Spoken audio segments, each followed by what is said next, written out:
guides will be mailed to you 10 days prior to the event. Itinerary and dress code will be released 3 to 5 days prior, but keep ready your Indian and Western formals.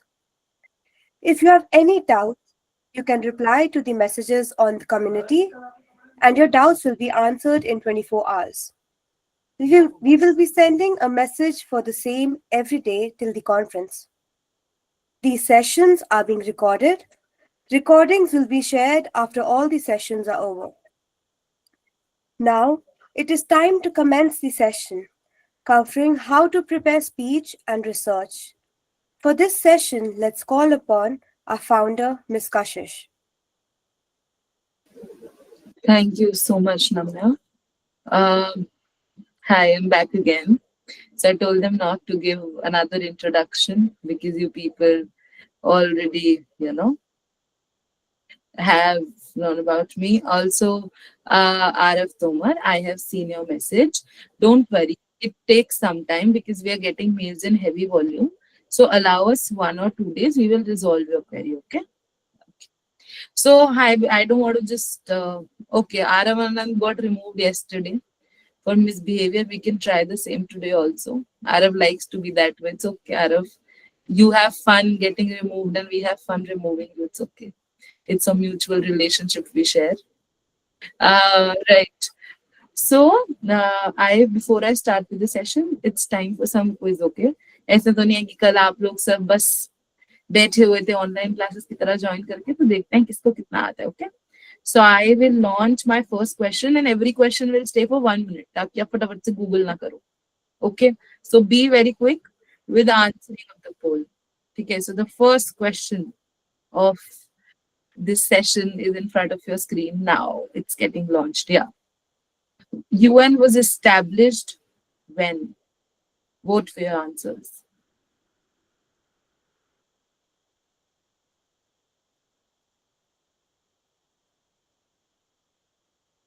Everybody, very quickly. Okay. Ending the poll now in last 10 seconds.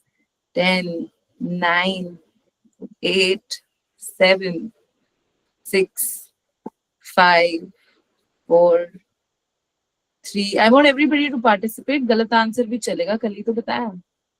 कहाँ थे हम? 3, 2,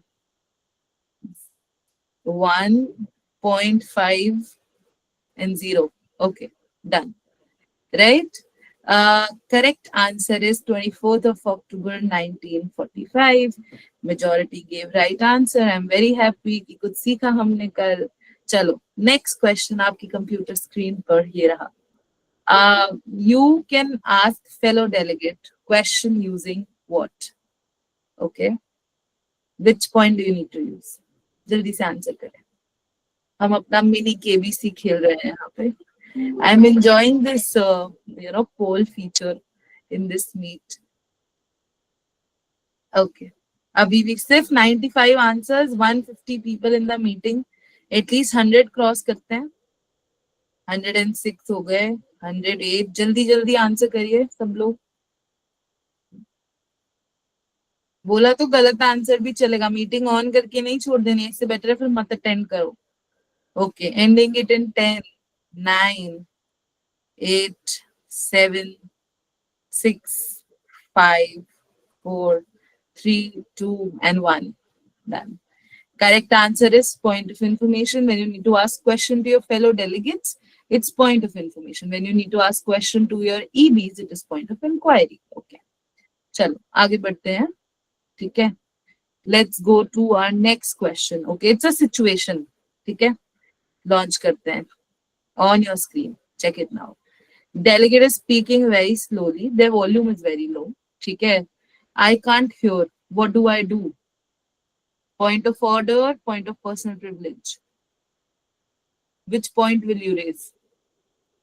थोड़ा ध्यान से सोचो. Point of order कहाँ use होता है और point of personal privilege कहाँ use होता है?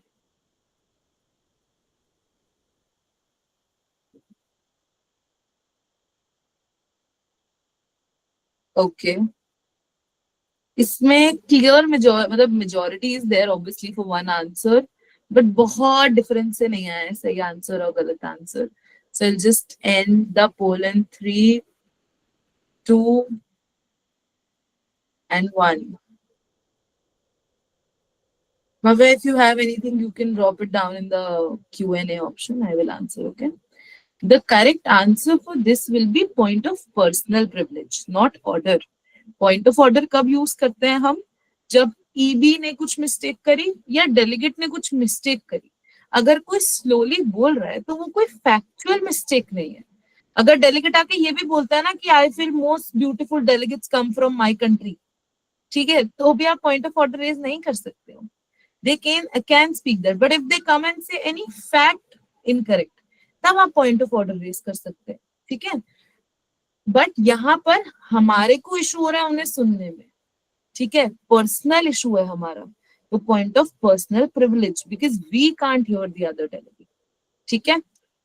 चलो नेक्स्ट क्वेश्चन करते हैं, बस फिर 2 क्वेश्चन और हैं और उसके बाद we will move on to today's session. Okay, Principal organs of the United Nations. 3, 2, 1, go. Vote कीजिए जल्दी से. मन तो मेरा 5 क्वेश्चन है, मेरा एक क्वेश्चन और पूछने का मन है, बट चलो कोई बात नहीं, रहने देते हैं.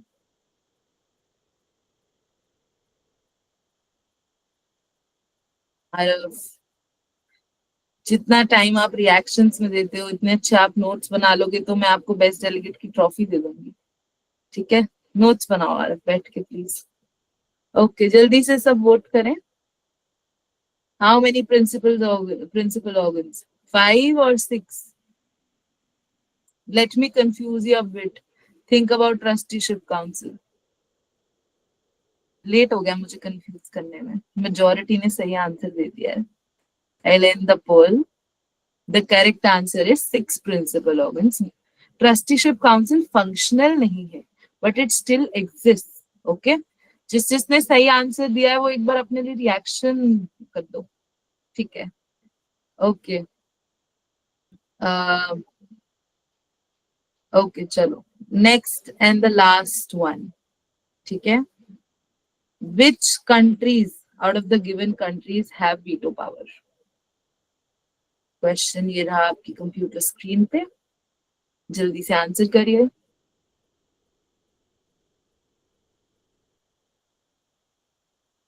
Option 1, China, Russia, UK, USA, Germany. Option 2, Russia, USA, China, UK, France. Correct option को लॉक करें. ओके, अभी तो 117 वोट्स आए हैं. बहुत लोग सोच रहे हैं कि क्या होगा सही आंसर. जल्दी वोट कर दो, 5 सेकंड्स में पोल बंद हो जाएगा, फिर सही आंसर आपके मन में ही रह जाएगा, पोल में रिफ्लेक्ट नहीं हो पाएगा. ओके, पोल एंड करते हैं. 3, 2, 1, डन, ठीक है. The correct answer is Russia, USA, China, UK, France. Germany is not the permanent member of the security council, ठीक है. अभी ना क्वेश्चन वाला जो ऑप्शन है वहां पर मुझे सब लोग अपना स्कोर बताएंगे, ऑनेस्टली बताना, ठीक है. 4 out of 5, 3 out of 5, 5 out of 5. Q&A में मुझे सब अपना स्कोर बताओ जल्दी से.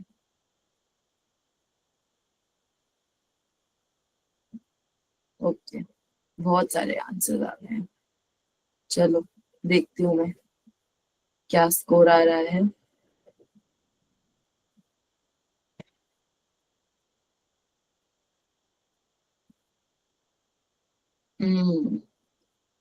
वाओ, सो काफी मेजॉरिटी के 4 आउट ऑफ 5 हैं. नहीं, 5 आउट ऑफ 5 भी हैं. वाओ, वेरी गुड, ठीक है. कोई नहीं, चलो बस, अब बस करते हैं आज के लिए. बता दिया जिसने मुझे बताना था. थैंक यू वेरी मच, ठीक है. अब आज के सेशन के लिए रेडी हैं सब, स्टार्ट करें. मुझे एक थम्स अप रिएक्शन दे दो. वार्म अप हो गया हमारा थोड़ा सा क्विज करने के बाद. हाँ, जिनको आते थे आंसर्स वेरी गुड, जिनको नहीं आते थे उन्हें पता है कि आज हमें ज्यादा ध्यान देना है, राइट. चलो गुड, ठीक है. लो डाउन योर हैंड्स. अगर कुछ भी डाउट है आप वो अभी नहीं, towards the end of the session आप मुझे बता दीजिएगा इन द Q&A ऑप्शन, ठीक है। अभी मैं Q&A के मैसेजेस नहीं पढ़ रही हूँ, एंड में एक ही बार लूंगी मैं डाउट सारे, ठीक है। चलो, आज के सेशन में we will be covering up a कुछ एडवांस रूल्स, ठीक है, जो हमने पहले कवर नहीं करे हैं। हमने कल बेसिक्स करे थे, आज एक दो एडवांस चीजें सीख लेते हैं, ठीक है, जो नॉर्मली आपको इम्यून ट्रेनिंग सेशन में नहीं बताते हैं इतना, बट क्योंकि अभी आप बिगिनर हो, बट कभी तो एक्सपीरियंस डेलीगेट बनोगे, कभी आप मेरी जगह आएंगे, दूसरे बच्चों को ट्रेन करेंगे, राइट।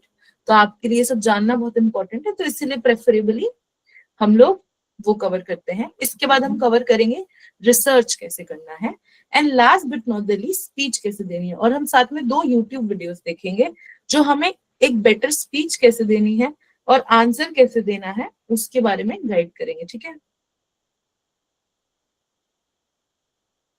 क्लियर है everybody? Can we begin? Can we start? Thumbs up नहीं, थम्स अप बोरिंग हो गया, कोई बेटर इमोजी प्लीज इस बार। थम्स अप हम सेशन में यूज करेंगे वंस वी स्टार्ट। नहीं, क्राइंग इमोजी भी मत भेजो एंजल, इतना भी बुरा सेशन नहीं ले रही हूं मैं। चलो ठीक है, अब सब रेडी हो जाइए, नोट्स निकालिए, let's start. Okay, I just screen share and I turn off my video for a while, क्योंकि मुझे सेशन स्क्रीन शेयर करना है। Okay, is the screen share visible? I think it is. Okay, okay, amazing, ठीक है। कल हमने जो किया था, आई होप एवरीबडी रिमेम्बर्स, ठीक है। अब आज हम स्टार्ट करेंगे with firstly few advance rules, ठीक है, या एडिशनल आई वुड से, ठीक है।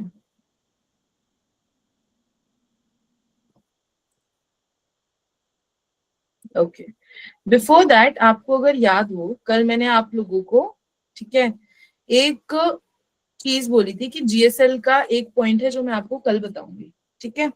वो पॉइंट ये है कि जीएसएल लिस्ट कांट एंड, ठीक है। अब आप कहेंगे मैम अगर ये लिस्ट ही खत्म नहीं होती है तो आपने फिर हमें मॉड और अनमॉड क्यों समझाया, इनएग्जॉस्टिव है ये लिस्ट। तो बेसिकली क्या होता है कि जब आप आएंगे कमेटी में, ठीक है, आपने मोशन रेज किया, वो मोशन पे वोटिंग हुई, वो पास हो गया, उसके बाद ईबी लिस्ट बनाएंगे कि all those who want to speak in GSL raise your flag cards, ठीक है। आप जब फ्लैग कार्ड रेज करेंगे they will note down your countries, okay, in a random order.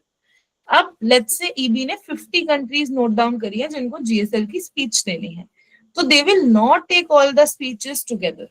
वो क्या करेंगे, जैसे उन्होंने लेट्स से 10 जीएसएल्स लिए, फिर करा दिया इनफॉर्मल डिबेट, अब it could be moderated caucus और अनमॉडरेटेड कॉकस, फिर again next set of 10-12 speeches, then moderated caucus, unmoderated caucus. So we keep on switching between formal debate and informal debate, ठीक है।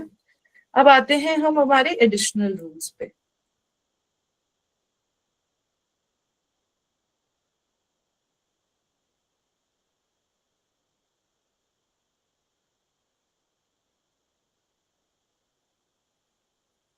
Okay, ठीक है,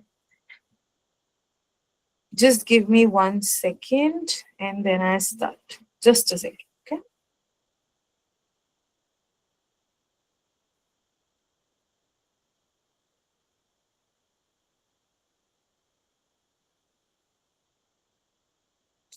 First thing that we need to learn about is plea to follow up, plea to follow up, ठीक है।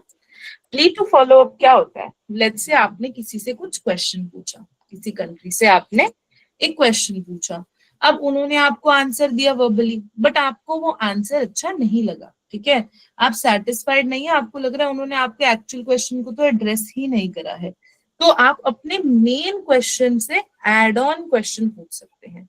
तो plea to follow up is add on question, ठीक है। But एक चीज है कि plea to follow up only once आप ले सकते हैं, ठीक है, मतलब बार बार you can do a plea to follow up.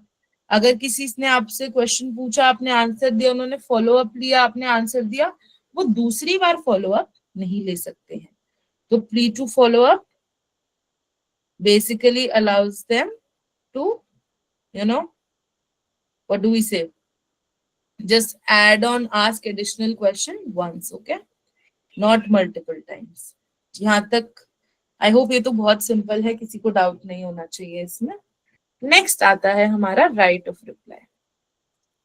Right of reply क्या होता है, ठीक है, कि अगर किसी ने आपकी कंट्री के अगेंस्ट कुछ बहुत ही ऑफेंसिव बोल दिया है, ठीक है, if any delegate has said something offensive against your country. For example, somebody comes in the committee and says that India is a dictatorship based country with one dictator ruling for so many years. But it is incorrect. We are a democracy, right? We have been democracy since the very start. This is incorrect statement. Other country cannot say that things about us, right? They are going against our sovereign values. So you can raise a right of reply. You can ask the chair that these people have offended me, so I would like to exercise right of reply. Okay?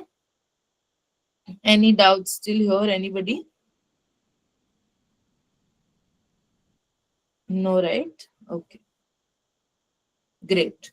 ठीक है, जब doubts नहीं हो तो Thums up दिया करो. Thumbs down is very pessimistic. ठीक है, एक चीज और है. फॉर एग्जाम्पल, ठीक है, किसी ने आपको बोल दिया कि idiotic delegate of let's say China, ठीक है, तो आपके लिए पर्सनली लेवल पे ये ऑफेंसिव है कि how can they say that to you.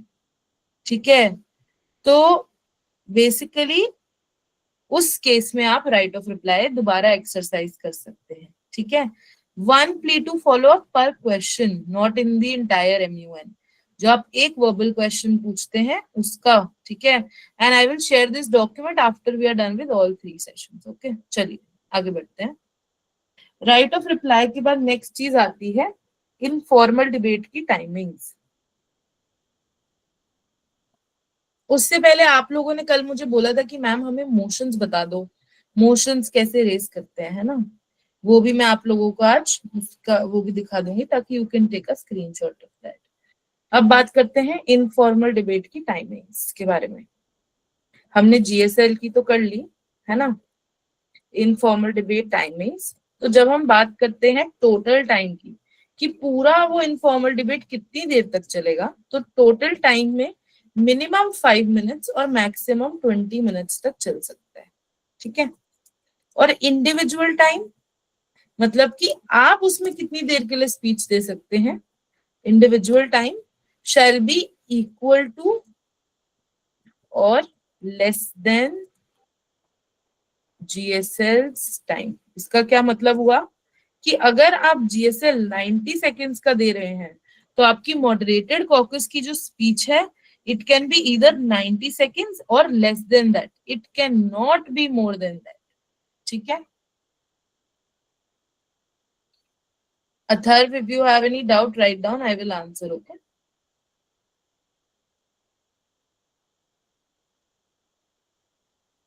Okay. Informal debate में 2 चीजें होती हैं, टोटल जीएसएल और मॉडरेटेड कॉकस आता है. टोटल टाइम यानी कि पूरा मॉडरेटेड कॉकस या अनमॉडरेटेड कॉकस कितने मिनट्स के लिए चलेगा, और इंडिविजुअल टाइम होता है कि एक इंडिविजुअल को कितना टाइम मिलेगा. ठीक है, तो total time can be minimum 5 minutes, maximum 20 minutes, and individual time can be equal to or less than GSL's time. अगर GSL का टाइम 90 सेकेंड है तो 90 और less than that. ठीक है, अब आप मुझे कहेंगे मैम व्हाट इफ मेरी कमेटी में ज्यादा बच्चे हैं 20 से, अगर मैं सबको 60 सेकेंड्स भी दें तो भी हम लोग कैसे कर पाएंगे, राइट. तो उसके लिए हमारे पास एक प्रोविजन होता है ऑफ एक्सटेंशन. ठीक है, wait, what should we do after using right of reply. हाँ, तो आप राइट ऑफ रिप्लाई ऐसे रेज करते हैं कि आप एक पेपर पे ईबी को लिख कर दे देते हैं कि ये पर्टिकुलर चीज है जो दूसरे डेलीगेट ने हमें बोली है जिससे हम ऑफेंड हुए हैं. अगर ईबी को लगता है कि आप जो बोल रहे हैं वो करेक्ट है तो उस केस में EB will give you chance to verbally give a 20 to 30 second statement and reply to that delegate who has offended you. ठीक है, जीएसएल जनरल स्पीकर्स लिस्ट होती है जिसमें basically you give a general stance on the agenda. कल आप लोगों ने attend किया था तो उन्हें पता होगा जीएसएल क्या होता है, and it is not opening speech. Why it is not opening speech? Because opening speech तो स्टार्टिंग में आती है, but your GSL can come at any point in time during the whole 2 days of the committee. So don't consider it as opening statement, but consider it as a very major statement that you give, in which you can highlight anything that you feel is important as a country. Okay, ma'am, so we are supposed to prepare speech before MUN. Yeah, you can prepare some part of the speech and change some part. uh Moderated caucus is when we break down our main agenda into sub parts and then give speech. So अगर आपका main agenda है कि let's plan birthday party for Amit, तो सब लोग अगर अलग अलग बात करेंगे तो सेंस नहीं बनेगा, राइट?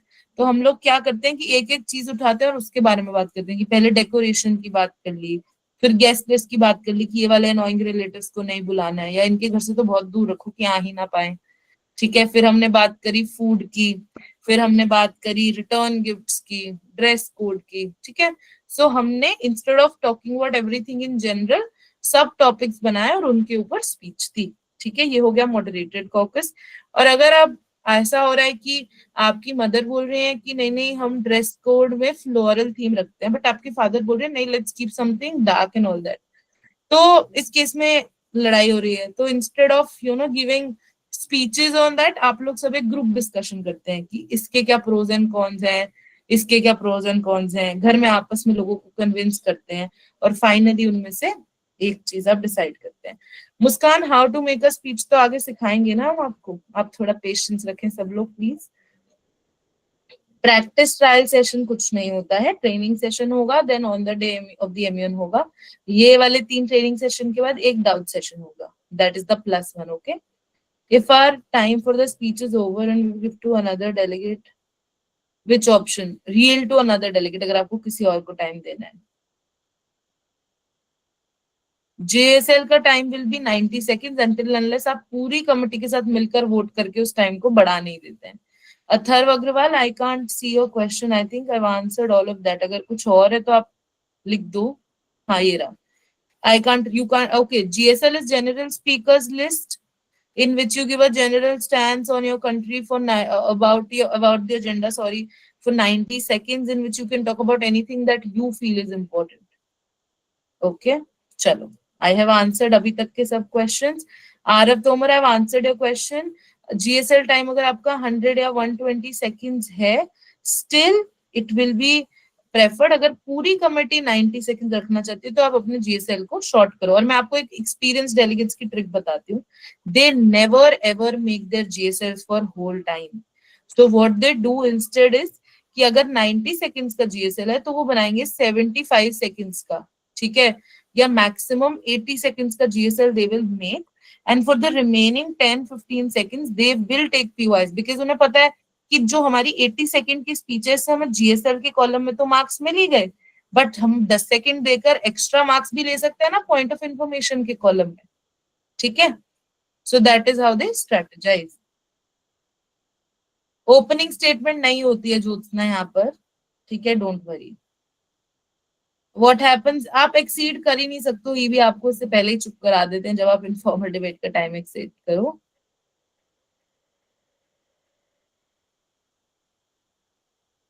आपको अपने पीओआई के रिप्लाई का कोई टाइम फिक्स नहीं होता है, but you should always keep it short and crisp. Okay, Ronak, I think I answered your question long back. If you've missed it, I'll answer it again.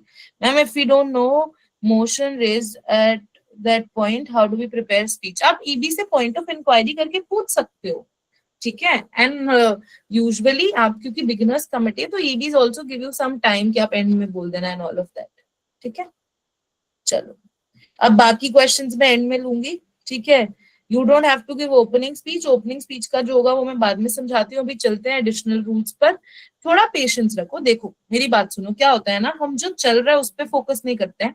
हमारे mind में जो continuous thoughts आ रही है, ये कैसे होगा वो कैसे होगा, उस पर फोकस करते हैं. आई विल सजेस्ट आपको जो एक्स्ट्रा डाउट्स आ रहे हैं, जो भी आपके मन में क्वेश्चन आ रहे हैं, मैं सब रिजॉल्व करूंगी, बट अभी के लिए आप उसे एक पीस ऑफ पेपर पर लिख लो, ठीक है?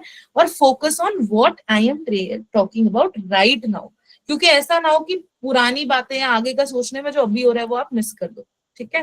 वो सब हम बाद में एड्रेस करेंगे. चलो, आगे बढ़ते हैं। अब अगर हमने बोला कि टोटल टाइम 5 मिनट से 20 मिनट्स है मॉडरेटेड कॉकस का, व्हाट इफ कमिटी में 30 डेलीगेट्स हैं, मैं क्या करूं, मेरी तो स्पीच का चांस ही नहीं मिला। तो उसके लिए आपके पास एक होता है मोशन ऑफ एक्सटेंशन। ठीक है, motion of extension. Motion of extension क्या होता है?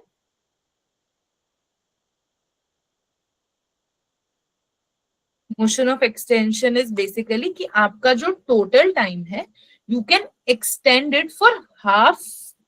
वैसे तो लेस देन हाफ होना चाहिए, but half of the time ही भी अलाउ कर देते हैं। ठीक है, half of the total time. तो अगर आपने एक मोशन रेस करा 20 मिनट्स का, उसमें कमेटी के सब लोग नहीं बोल पाए, तो you can extend it for 10 minutes और मोर। ठीक है, that is how motion of extension works. Okay, next comes your order of disruption. ये थोड़ा सा ट्रिकी है, तो ध्यान से सब लोग ये सुनेंगे, अपनी बाकी सब चीजें छोड़ देंगे, ध्यान से ये सुनेंगे। ठीक है, ऑर्डर ऑफ डिसरप्शन। ठीक है, ऑर्डर ऑफ डिसरप्शन हम एक एग्जाम्पल से समझते हैं। चलो, आप एनयूएन में आए और ईबी ने कहा कि are there any motions on the floor, क्या आप में से किसी को कोई मोशन रेस करना है? तो 5 बच्चों ने हाथ उठाया। पहली बच्चे जिसने हाथ उठाया वो थी इंडिया। इंडिया ने बोला कि इंडिया ने अपना मोशन रेस करा मॉडरेटेड कॉकस के लिए। ठीक है, मॉडरेटेड कॉकस के लिए 20 मिनट्स जिसका टोटल टाइम है एंड 60 सेकेंड्स जिसका इंडिविजुअल टाइम है। टोटल टाइम इंडिविजुअल टाइम का ये गेम होता है कि टोटल वो पूरा मोशन कितनी देर के लिए चलेगा और इंडिविजुअली हर स्पीकर को कितना टाइम मिलेगा। तो अगर हम 20 मिनट्स को 60 सेकेंड यानी कि 1 मिनट से डिवाइड करते हैं, आंसर आता है 20। यानी कि इस मॉडरेटेड कॉकस में 20 स्पीकर्स को एक एक मिनट बोलने का चांस मिलेगा। ठीक है, मॉडरेटेड कॉकस रेस करा इंडिया ने 20 मिनट 60 सेकेंड। नेक्स्ट कंट्री ने रेस करा motion for अनमॉडरेटेड caucus. Unmoderated caucus क्या होता है? मॉडरेटेड कॉकस होता है हम अपने मेन एजेंडा को सब पार्ट में डिवाइड करते हैं। अनमॉडरेटेड कॉकस में हम लोग अपने, अगर हमारे किसी भी चीज पे अग्रीमेंट नहीं हो पा रहा है तो हम ग्रुप डिस्कशन करते हैं इंस्टेड ऑफ गिविंग स्पीचेस। यहाँ पे कोई इंडिविजुअल टाइम नहीं होता है, so anybody can get up from there seats and speak. ठीक है, दूसरा आपने करा अनमॉडरेटेड कॉकस 20 मिनट्स के लिए रेस। फिर ईबी ने थर्ड बच्चे को बोला कि आप अपना मोशन बताओ, तो उन्होंने कहा मेरा मोशन है मॉडरेटेड कॉकस फिर से। ठीक है, बट इस बार उन्होंने टाइम बदल दिया। मेरे मॉडरेटेड कॉकस का टाइम है let's say 75 second and 20 minutes. ठीक है, उसके बाद उल्टा लिख दिया ना मैंने, पहले मिनट्स कर रहे थे हम लोग, 20 मिनट्स और 75 सेकेंड्स।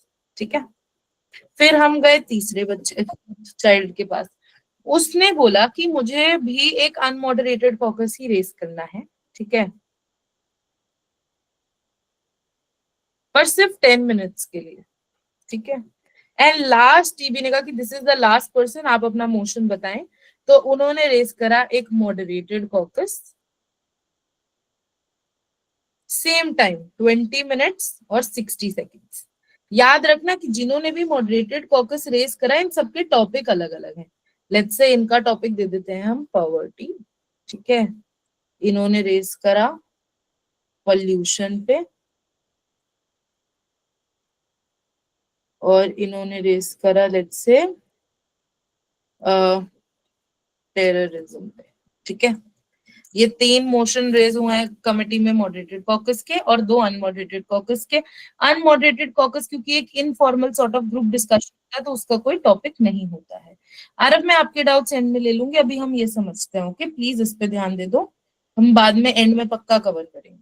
ठीक है, चलो अब हम अब आप मुझे बताओ कि ये 5 मोशंस जो मैंने बताए हैं इनमें से सबसे पहले ईबी कौन से मोशन पे वोटिंग कराएगा? ठीक है, आप लोग सब मुझे, रुको मैं पोल डाल रही हूँ, या पोल नहीं डालती मैं, आप मुझे उसमें बताइए, Q&A में बताइए कि सबसे पहले ईबी कौन से मोशन पे वोट कराएंगे। ठीक है, चलिए सब लोग जल्दी से। ओके, लोग बोल रहे हैं वाव, कोई बोल रहा है कि फर्स्ट मोशन पे पॉवर्टी वाले, ठीक है। एक दो लोग बोल रहे हैं मेजोरिटी वोटिंग तो होगी पर पहले कौन से मोशन पे होगी। कोई बोल रहा है फोर्थ वाले पे, Anmod 10। Okay, thank you very much. ठीक है, अब रुक जाइए सब लोग। तो सब लोगों के अलग अलग आंसर है, पर जो मेजोरिटी है ना वो कह रही है कि हमें सबसे पहले वोट करना चाहिए ऑन ये मॉडरेटेड कॉकस वाला जो मोशन है ना, 20 मिनट 60 सेकेंड्स का, इसके ऊपर। ठीक है, बट मैं आपको बताऊं एक्चुअल में ऐसा नहीं होता है। ठीक है, EB should not always vote as per the order जिसमें मोशन रेज हुआ है। मतलब अगर इस ऑर्डर में मोशन रेज हुआ है, पहले ये वाला हुआ है, ए वाला, फिर बी वाला, फिर सी वाला, फिर डी वाला, इररिस्पेक्टिव ऑफ दैट, जो वोटिंग होती है वो इस हिसाब से होती है कि we first vote on the motion that is most disruptive, that can disrupt the flow of the committee. तो इसीलिए पहले हमेशा वोटिंग जो होती है वो होती है अनमॉडरेटेड कॉकस में। अब दो अनमॉडरेटेड कॉकस के मोशंस हैं, बी और डी। अब बी और डी में से मुझे चैट बॉक्स में बताओ, पहले बी पे होगी या डी पे होगी, अनमॉड फॉर 20 मिनट्स या अनमॉड फॉर 10 मिनट्स।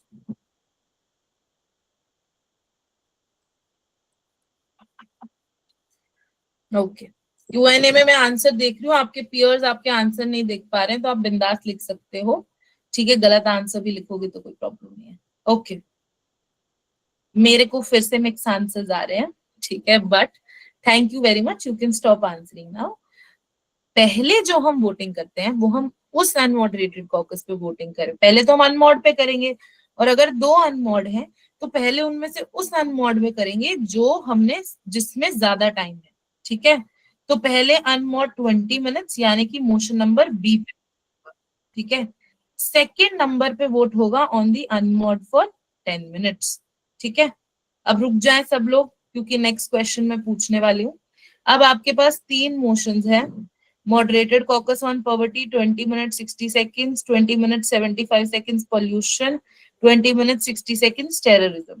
अब आप मुझे बताइए ए, सी और ई में से अब थर्ड नंबर पर किस पे वोट होगा।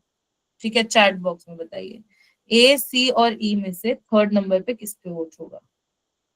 सी, सी, ई। ओके, देखो गड़बड़ आंसर है सबके। ठीक है, एक दो बच्चों ने सही आंसर दिया है बस, बाकी मेजोरिटी ने गड़बड़ करी है। Yes, the correct answer for this is a.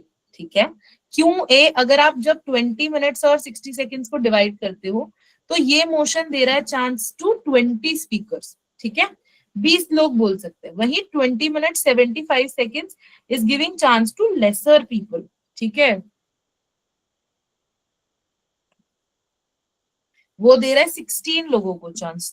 तो हम पहले अनमॉड पे वोट करते हैं, उसके बाद उस मॉडरेटेड कॉकस पे वोटिंग होती है जो ज्यादा लोगों को चांस देता है।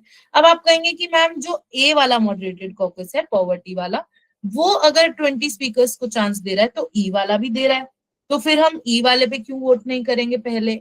ई वाले पे हम इसलिए वोट नहीं करेंगे क्योंकि जब दो मोशन एग्जैक्टली सेम टाइम के होते हैं ना, तो we first vote on the motion जो पहले रेज हुआ है।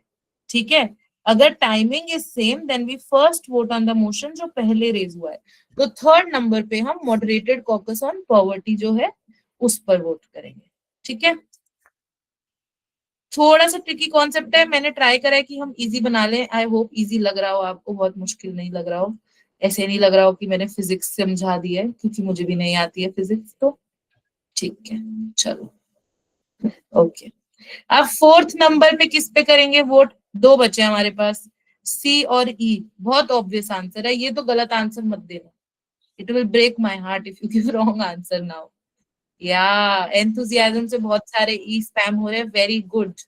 अब हम वोट करेंगे ई पे क्योंकि वो ज्यादा लोगों को अकोमोडेट कर रहा है। तो फोर्थ विल बी और ई अगेन 20 मिनट 60 सेकेंड्स। ठीक है, and last but not the least we will vote on the C one. ठीक है, thank you very much for your enthusiastic participation, I really like it. ठीक है, तो अगर हम इस पूरे ऑर्डर ऑफ डिसरप्शन को सम अप करें फॉर दोस्त जिन्हें समझ नहीं आया, एमयूएन में एक साथ बहुत सारे मोशंस रेज होते हैं। ठीक है, पर पहले vote, Hriday you want to say something, you are unmuted. Okay, पर पहले हम उस मोशन पे वोट करते हैं जो सबसे ज्यादा डिसरप्टिव होता है, यानी कि इस केस में अनमॉडरेटेड कॉकस। और अनमॉडरेटेड कॉकस भी कौन सा है, जो ज्यादा टाइम का है, ठीक है। उसके बाद हम जाते हैं मॉडरेटेड कॉकस पे। मॉडरेटेड कॉकस में हम ये देखते हैं कि कौन सा मॉडरेटेड कॉकस ज्यादा लोगों को बोलने का चांस देता है, ठीक है।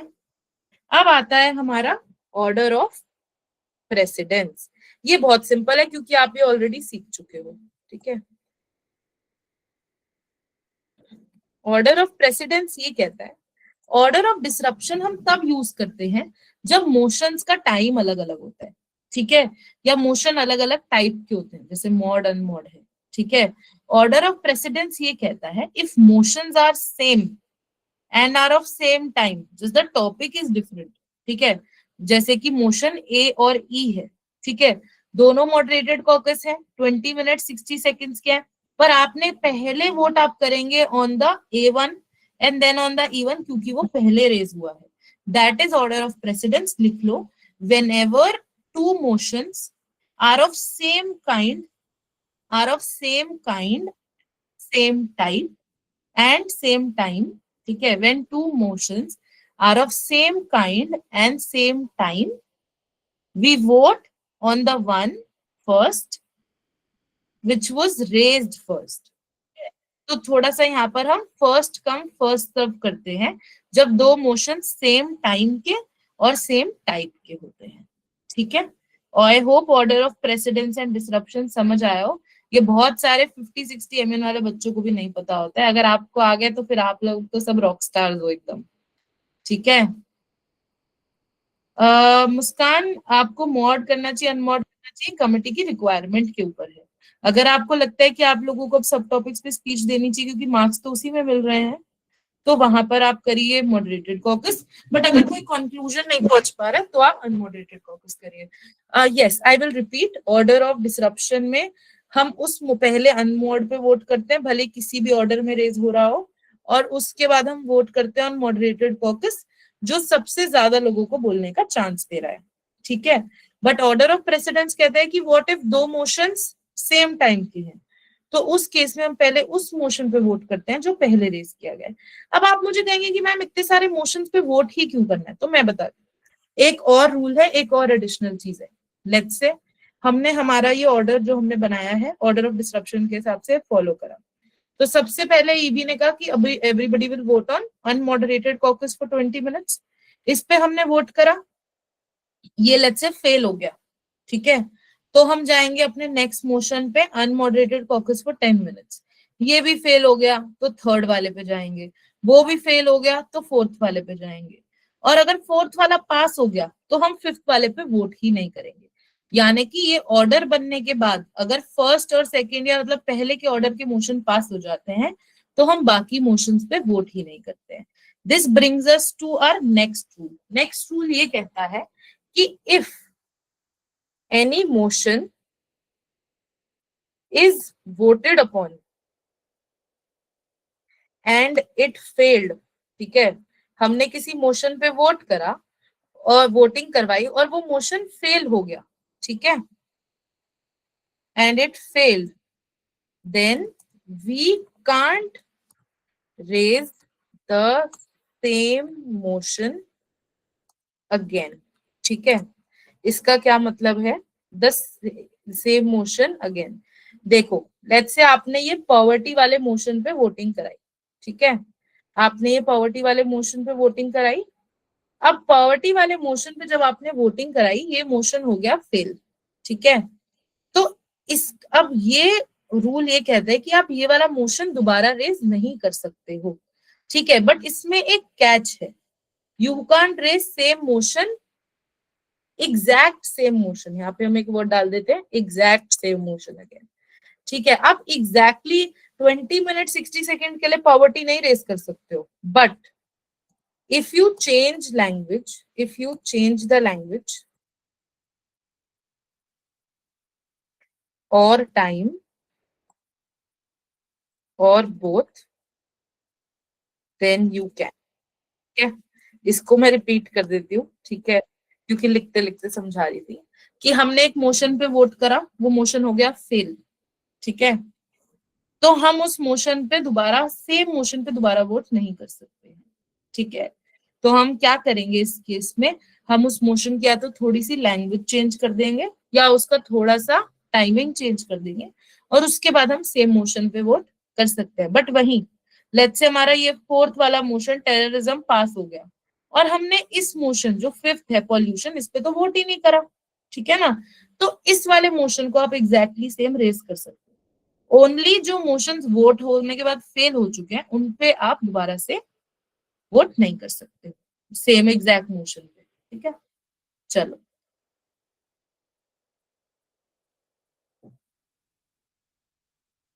To speak in order of, okay, I will take all the doubts at the end, don't worry.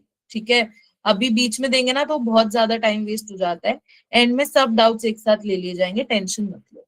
ठीक है, अभी मत भेजो, अभी पेपर पे लिख कर रखो, आरव आप भी और बाकी सब भी पेपर पे लिख लो, एंड में मेरे से सब डाउट्स पूछ लेना, मैं सारे आंसर करके भेजूंगी, इससे पहले नहीं जाऊंगी मैं। ठीक है, चलो, ऑर्डर ऑफ प्रेसिडेंस हो गया, ऑर्डर ऑफ डिसरप्शन, अब मैं थोड़ा सा स्पीड बढ़ाऊंगी क्योंकि हम बहुत लेजी लेजी आराम आराम से चल रहे हैं। ठीक है, चलो, अब आपने एक मोशन रेस करा, लेट्स से हम ये जो मोशन की बात कर रहे हैं जो पास हुआ था टेररिज्म वाला, ये आपने रेस करा, तो क्या आपको एक्स्ट्रा मार्क्स मिलेंगे? नहीं। If your motion passes, you can either be the first speaker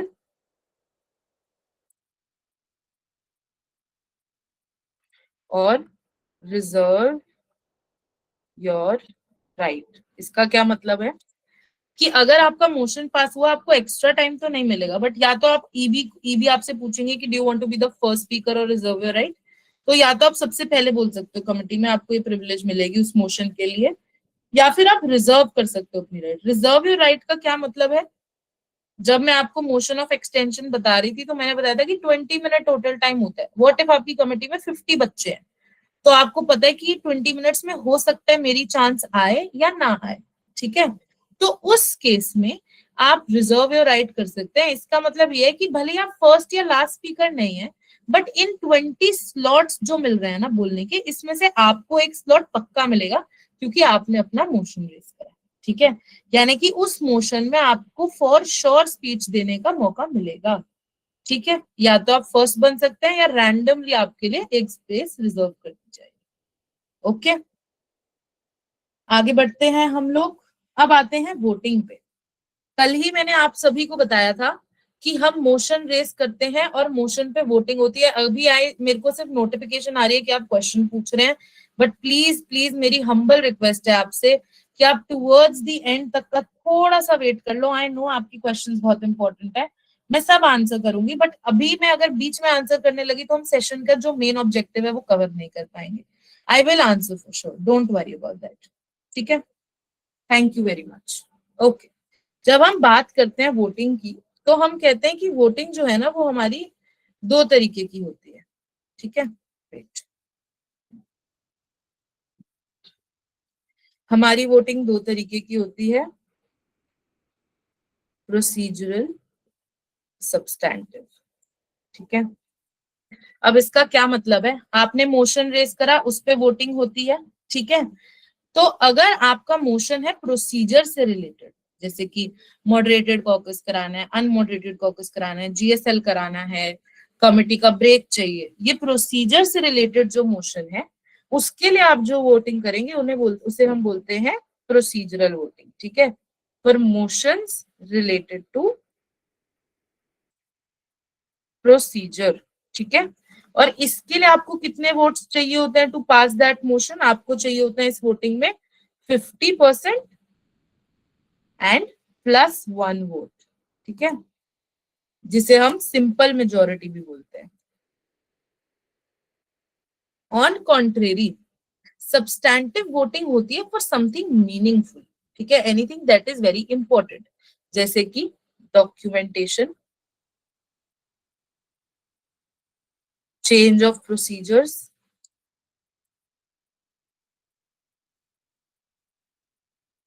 amendment, जो बना हुआ डॉक्यूमेंट है उसमें अगर आपको कुछ अमेंड करना है उसके लिए। ठीक है, एक्सेट्रा। तो ऐसे कुछ बहुत इंपॉर्टेंट जो चीजें होती है ना, सब्सटैंटिव वर्ड का ही मतलब होता है समथिंग मीनिंगफुल, इंपॉर्टेंट, उसके लिए होती है सब्सटैंटिव वोटिंग। और यहाँ पर आपको चाहिए होते हैं 2/3 वोट्स। ठीक है, आपको यहाँ पे चाहिए 2/3 वोट्स। ठीक है, तो अगर इसको हम स्पेशल मेजोरिटी भी बोलते हैं, तो अगर हमारी कमेटी में 30 बच्चे हैं, ठीक है, तो हमें प्रोसीजरल वोटिंग वाले मोशन के लिए कितने वोट्स चाहिए होंगे? 30 बच्चे हैं कमेटी में, अगर प्रोसीजरल मोशन है तो हमें कितने वोट्स चाहिए होंगे 30 में से? 16। Very good, Simran is the first one.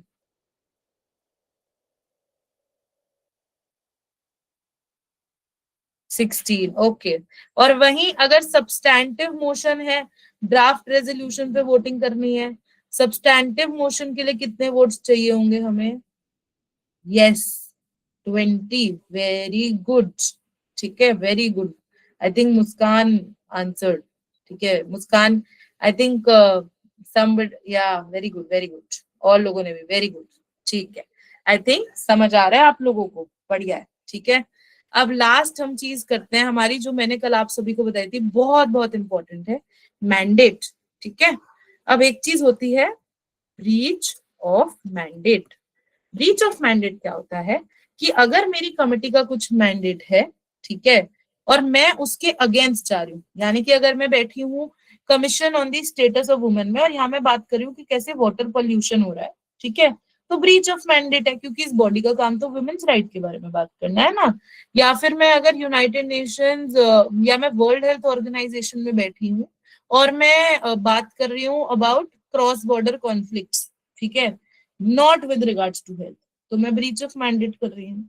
या फिर मेरी बॉडी के पास इतनी पावर ही नहीं है कि मैं ड्राफ्ट रेजोल्यूशन बनाऊं, बट मैं ड्राफ्ट रेजोल्यूशन बना रही हूँ, तो मैं ब्रीच ऑफ मैंडेट कर रही हूँ। तो breach of mandate is basically disobeying the mandate. ठीक है, चलिए, आई थिंक ये ही थोड़े बहुत एडवांस रूल्स थे जो मुझे आपको समझाने थे। अब मुझे आपको एक कॉन्सेप्ट समझाना है, ठीक है, ये भी ध्यान से सुनना, क्योंकि आपको जो एक्सपीरियंस डेलीगेट्स, और अगर एक्सपीरियंस नहीं भी है तो क्या होता है ना, बिगिनर्स कमेटी में आजकल एक नया ट्रेंड देख रही हूँ मैं, कि जो बिगिनर्स कमेटी में छोटू छोटू बच्चे आ रहे हैं ना, ये वो बच्चे हैं जिनके बड़े भैया दीदी एमयूएंस करते हैं।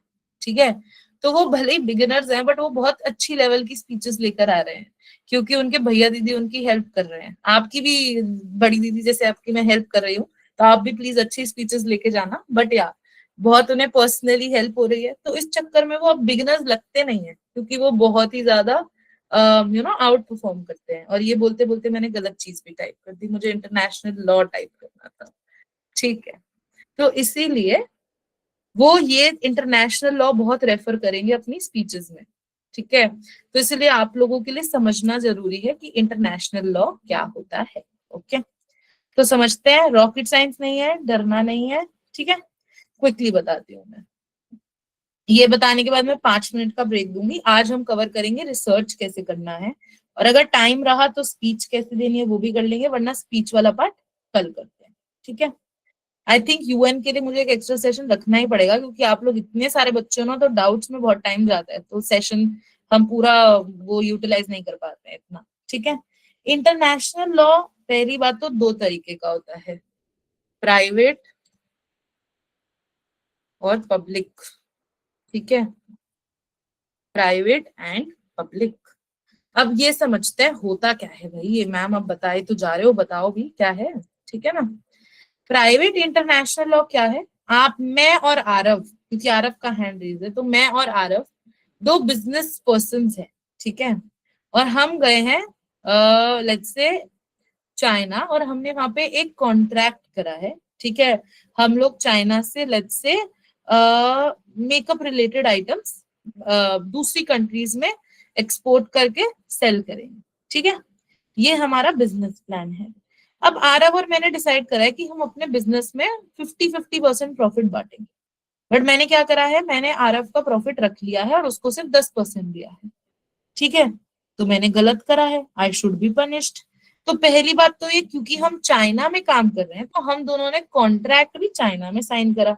अब चाइना में कॉन्ट्रैक्ट हम इंडियन कॉन्स्टिट्यूशन के हिसाब से तो नहीं साइन करेंगे, चाइना का जो भी कॉन्स्टिट्यूशन या लॉज है उसके हिसाब से साइन करेंगे।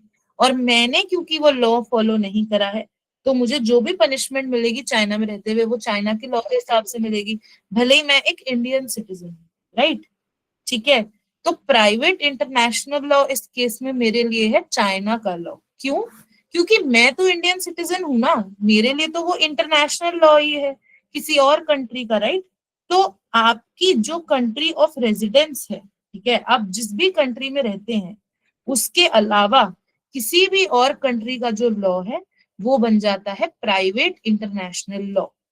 प्राइवेट क्यों? क्योंकि वो सिर्फ उस कंट्री का लॉ है, वो सारी कंट्रीज पे एप्लीकेबल नहीं है। ठीक है, तो अगर आपको लिखना है इसको तो आप लिख सकते हैं law of any country other than the one you are citizen of. ठीक है, मतलब अगर आप घूमने जा रहे हैं यूएस, ठीक है, और वहां पर जाके आपको लेट्स से किसी ने थोड़ा सा स्कैम कर दिया फॉर एग्जाम्पल, ठीक है, आपको वहां पे जाके पुलिस कंप्लेन करनी है। ठीक है, तो वहां आप जो पुलिस कंप्लेन करेंगे और उसके अगेंस्ट जो भी एक्शन होगा वो यूएस के लॉज के हिसाब से होगा। ठीक है, बट क्योंकि आप इंडियन सिटीजन है वो आपके खुद के लॉज नहीं है, तो वो आपके लिए है प्राइवेट इंटरनेशनल लॉ। किसी ने मुझसे ब्रीच ऑफ मैंडेट दोबारा पूछा है। ब्रीच ऑफ मैंडेट होता है कि जो भी एक बॉडी की पावर्स फंक्शंस होती हैं उसके अगेंस्ट जाना, उसके बियॉन्ड जाना। ठीक है, चलो I hope private international law सबको समझ आए, थम्स अप दे दो मुझे। ठीक है, एंड एज यूजुअल आज भी हम लोग सेशन 9:45 ही खत्म करेंगे, तो बीच में आज बट मैं एक ब्रेक दे दूंगी 2 मिनट का बस। ठीक है, यहाँ तक डाउट्स नहीं है तो give me a thumbs up. Okay, ये प्राइवेट इंटरनेशनल लॉ समझ आया। अब आगे बढ़ते हैं हम लोग पब्लिक इंटरनेशनल लॉ। एमयूएन में हम मेनली पब्लिक इंटरनेशनल लॉ की बात करते हैं। पब्लिक इंटरनेशनल लॉ क्या है? कल हमने रोल कॉल की बात की थी। ठीक है, रोल कॉल में हमने बात की थी प्रेजेंट, प्रेजेंट एंड वोटिंग, और वोटिंग होती है किस पे? फाइनल डॉक्यूमेंट पे। अब ये फाइनल डॉक्यूमेंट जब इस पे वोट हो गया, सारी कंट्रीज ने साइन कर दिया, तो ये क्या है? ये कहाँ एग्जिस्ट करता है? तो ये जो इतने भी डॉक्यूमेंट्स होते हैं ना, जो सारी कंट्रीज या कुछ कंट्रीज, ठीक है, मिलकर बनाती हैं, which are not applicable to just one country but across, ठीक है, वो बन जाता है part of public international law. ठीक है, law that is applicable on multiple countries। ठीक है, law that is applicable on multiple countries। Okay, जैसे कि अभी G20 हुआ था। ठीक है, G20 में एक चीज बनी थी, दिल्ली डिक्लेरेशन। ठीक है, इंडिया में हुआ था, दिल्ली डिक्लेरेशन बनी।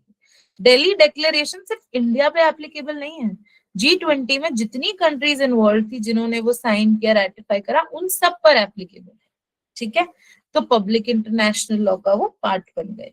Law that is applicable on multiple countries, क्योंकि वो कोई एक कंट्री नहीं बना रही, countries are working together to make that law.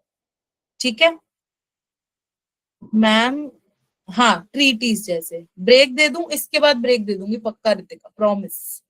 ठीक है, बट आज का सेशन इंपॉर्टेंट है तो आई विल रिक्वेस्ट आप सब पूरा सेशन अटेंड करो। आई नो आप थक जाते हो, बट प्लीज, मैं आपसे ज्यादा थक जाती हूँ, मेरा एग्जाम था आज। ठीक है, कल आपके सेशन के बाद मैंने पूरी रात पढ़ाई करी है, तो प्लीज बियर विद मी। ठीक है, okay, but private international law applicable when breach of law between two individuals। Public international law is yes, correct, Kritika, very correct. तो यही तो बोला मैंने, private international law is law of any other country other than that you are citizen of, and public international law is these general treaties, agreements, all of that are applicable on multiple countries। अगर countries पे applicable है तो किसके breach में activate होगा? जब ये breaches हो रहे हैं by these nations or the states।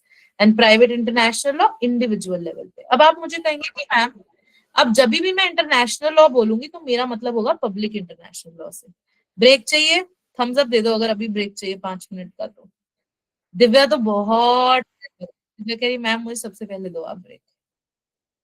ठीक है चलो, एक काम करते हैं, 5 मिनट्स का ब्रेक है, मीटिंग मत लीव करना, दोबारा लेट इन नहीं करेंगे हम आपको, आप इसी में अपना वीडियो वगैरह ऑफ कर लो और 5 मिनट का ब्रेक ले लो। Exactly at 10 I will start.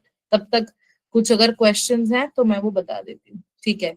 International law समझ नहीं आया कोई बात नहीं। देखो, अगर आप इंडिया में रहते हैं और आप गए घूमने मलेशिया, ठीक है, मलेशिया में आप घूमने गए और आपको वहां पे एक बिजनेसमैन मिले जिन्होंने कहा कि आप मेरे साथ ये बिजनेस डील कर लो, आप इंडिया में रहोगे बट मैं आपको हर महीने 10% प्रॉफिट भेजता रहूंगा, बट अभी के लिए आप मेरे बिजनेस में let's say 1 lakh rupees invest कर दो, ठीक है। आपने अग्री कर दिया। अब आप दोनों के बीच में एक कॉन्ट्रैक्ट बना, क्योंकि आपने ये मलेशिया में उनके साथ बिजनेस डील करी है तो मलेशिया के लॉ के हिसाब से कॉन्ट्रैक्ट बनेगा, ठीक है। पर आप तो इंडियन सिटीजन हो, तो आपके लिए तो anything beyond India is international, right. तो वो बन गया प्राइवेट इंटरनेशनल लॉ, क्योंकि वो लॉ सिर्फ मलेशिया पे एप्लीकेबल है और anybody coming in that territory and doing trade there, ठीक है। बट पब्लिक इंटरनेशनल लॉ क्या होता है कि जब यूनाइटेड नेशंस में या कोई भी इंटरनेशनल बॉडी में multiple countries come together and they you know come up with some document that talks about rights and all of that in general, तो उस केस उन डॉक्यूमेंट्स को वो बन जाते हैं part of public international law, क्योंकि they are applicable on multiple countries, ठीक है। आई होप अब समझ आया होगा। Ma'am how to find the number of person allowed to speak in order of disruption? आप डिवाइड कर लो ना, ऑर्डर ऑफ डिसरप्शन से नहीं पता चलता, ऑर्डर ऑफ डिसरप्शन से भी होता है पहले क्या वोट होगा। अगर आपको ये जानना है कि कितने लोग अलाउड टू स्पीक है तो आप टोटल टाइम और इंडिविजुअल टाइम को डिवाइड कर लो तो आ जाएगा। अगर 20 मिनट 60 सेकेंड्स है तो 20 डिवाइडेड बाय 60 सेकेंड्स 1 मिनट, वो सॉरी 1 मिनट करके उसको कन्वर्ट करके डिवाइड करेंगे तो 20 आएगा, यानी कि 20 लोगों को एक एक मिनट के लिए बोलने का चांस मिलेगा। ब्रीच ऑफ मैंडेट क्या है कि अगर आपकी इंग्लिश टीचर का काम है इंग्लिश पढ़ाना और इंग्लिश के आरव ब्रेक ले लो, थोड़ी देर वीडियो बंद कर लो, ब्रेक ले लो, रेस्ट कर लो 5 मिनट 3 मिनट, ठीक है। अगर आपकी इंग्लिश डिपार्टमेंट का काम है आपको इंग्लिश पढ़ाना, ठीक है, अब आप अपनी इंग्लिश टीचर को नहीं बोल सकते वो फिजिक्स के क्वेश्चन सॉल्व करे, वहीं आप अपने मैथ टीचर से एक्सपेक्ट नहीं कर सकते कि वो आपको स्पोर्ट्स के लिए लेके जाए, राइट, क्योंकि उनका डेजिग्नेटेड काम है इंग्लिश टीचर का इंग्लिश पढ़ाना, मैथ्स टीचर का मैथ्स पढ़ाना, स्पोर्ट्स टीचर का स्पोर्ट्स एक्टिविटीज में इन्वॉल्व करना, ठीक है। अगर आपके स्पोर्ट्स टीचर आके आपको एकदम से मैथ पढ़ाने लग जाए तो आपको लगेगा कि अरे ये क्यों कर रहे हैं, तो इनका काम ही नहीं है। तो उन्होंने करा ब्रीच ऑफ मैंडेट। मैंडेट क्या है, जो उनको गिवन पावर्स और फंक्शंस हैं वो उसको वॉयलेट कर रहे हैं, ठीक है, उसके बियॉन्ड चीजें कर रहे हैं। वोटिंग टाइप्स, हाँ, तो बेसिकली अगर एमयूएन के आपको किसी प्रोसीजर के लिए वोट करना है, moderated caucus, unmoderated caucus, break, GSL, तो होती है प्रोसीजरल वोटिंग, क्योंकि वो प्रोसीजर के लिए वोट हो रहा है, 50% +1 वोट चाहिए। और वहीं आपको किसी रेजोल्यूशन के लिए, कमेटी में कोई मेजर चेंज के लिए, अमेंडमेंट के लिए वोट करना है तो सब्सटैंटिव वोटिंग। सब ब्रेक ले लो, मैं तो डाउट क्लियर कर रही हूँ क्योंकि trainers don't get breaks, okay. Ma'am how does motion fail? Motion तब फेल होता है, अभी मैंने बताया ना 50%+1 वोट चाहिए, आपने मोशन रेस करा 50+% 30 लोग हैं कमेटी में और आपको सिर्फ 12 वोट्स मिले, इट इज नॉट 50%+1 वोट, तो आपका मोशन फेल हो गया, ठीक है। व्हाट इज कंसिस्टेंट स्पीच में क्या होगा वो मैं आपको कल ही बताऊंगी, आज हम रिसर्च करेंगे, ठीक है। We have to give solution for a country like I mean UNICEF, okay. Speech techniques पर कल बात करेंगे। आज हम लोग बात करेंगे अबाउट रिसर्च कैसे करना है। पहले रिसर्च करोगे फिर ही तो स्पीच बनाओगे ना, ठीक है। लास्ट 1 मिनट ऑफ ब्रेक, तो या but Aarav always it is better कि आप ना सिर्फ अपनी कंट्री पे मत रिस्ट्रिक्ट करो, आप एक ग्लोबल पर्सपेक्टिव इनकॉर्पोरेट करो। Aarav Tomar I am talking to, ठीक है। आप एक ग्लोबल पर्सपेक्टिव इनकॉर्पोरेट करो जिसमें you can basically talk about other countries also or in general what is happening across the globe, okay। चलो, ले ली सबने, 1 मिनट है, जल्दी से क्विकली ले लो ब्रेक और उसके बाद फिर हम दोबारा स्टार्ट करेंगे।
ओके, टाइम्स अप, बहुत कर लिया रेस्ट।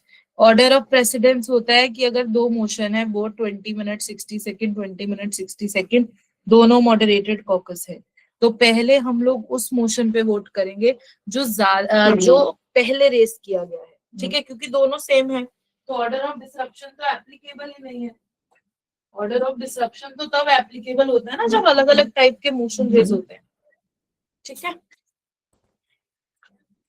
अब डाउट्स मत भेजिए एवरीबॉडी, क्योंकि अब आगे करते हैं, एंड में लेंगे अब डाउट्स, ठीक है।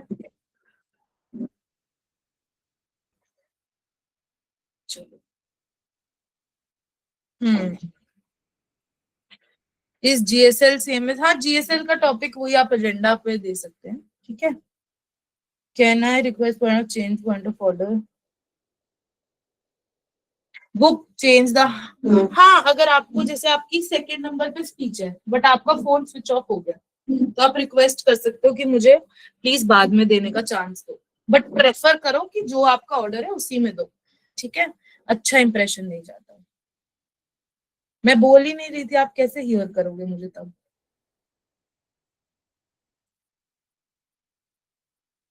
All countries are not suppose to give any speech, Raunak, voluntary होता है कि आपको देनी है या नहीं देनी है, बट हम एडवाइस करते हैं कि सब लोग दे स्पीचेस, ओके।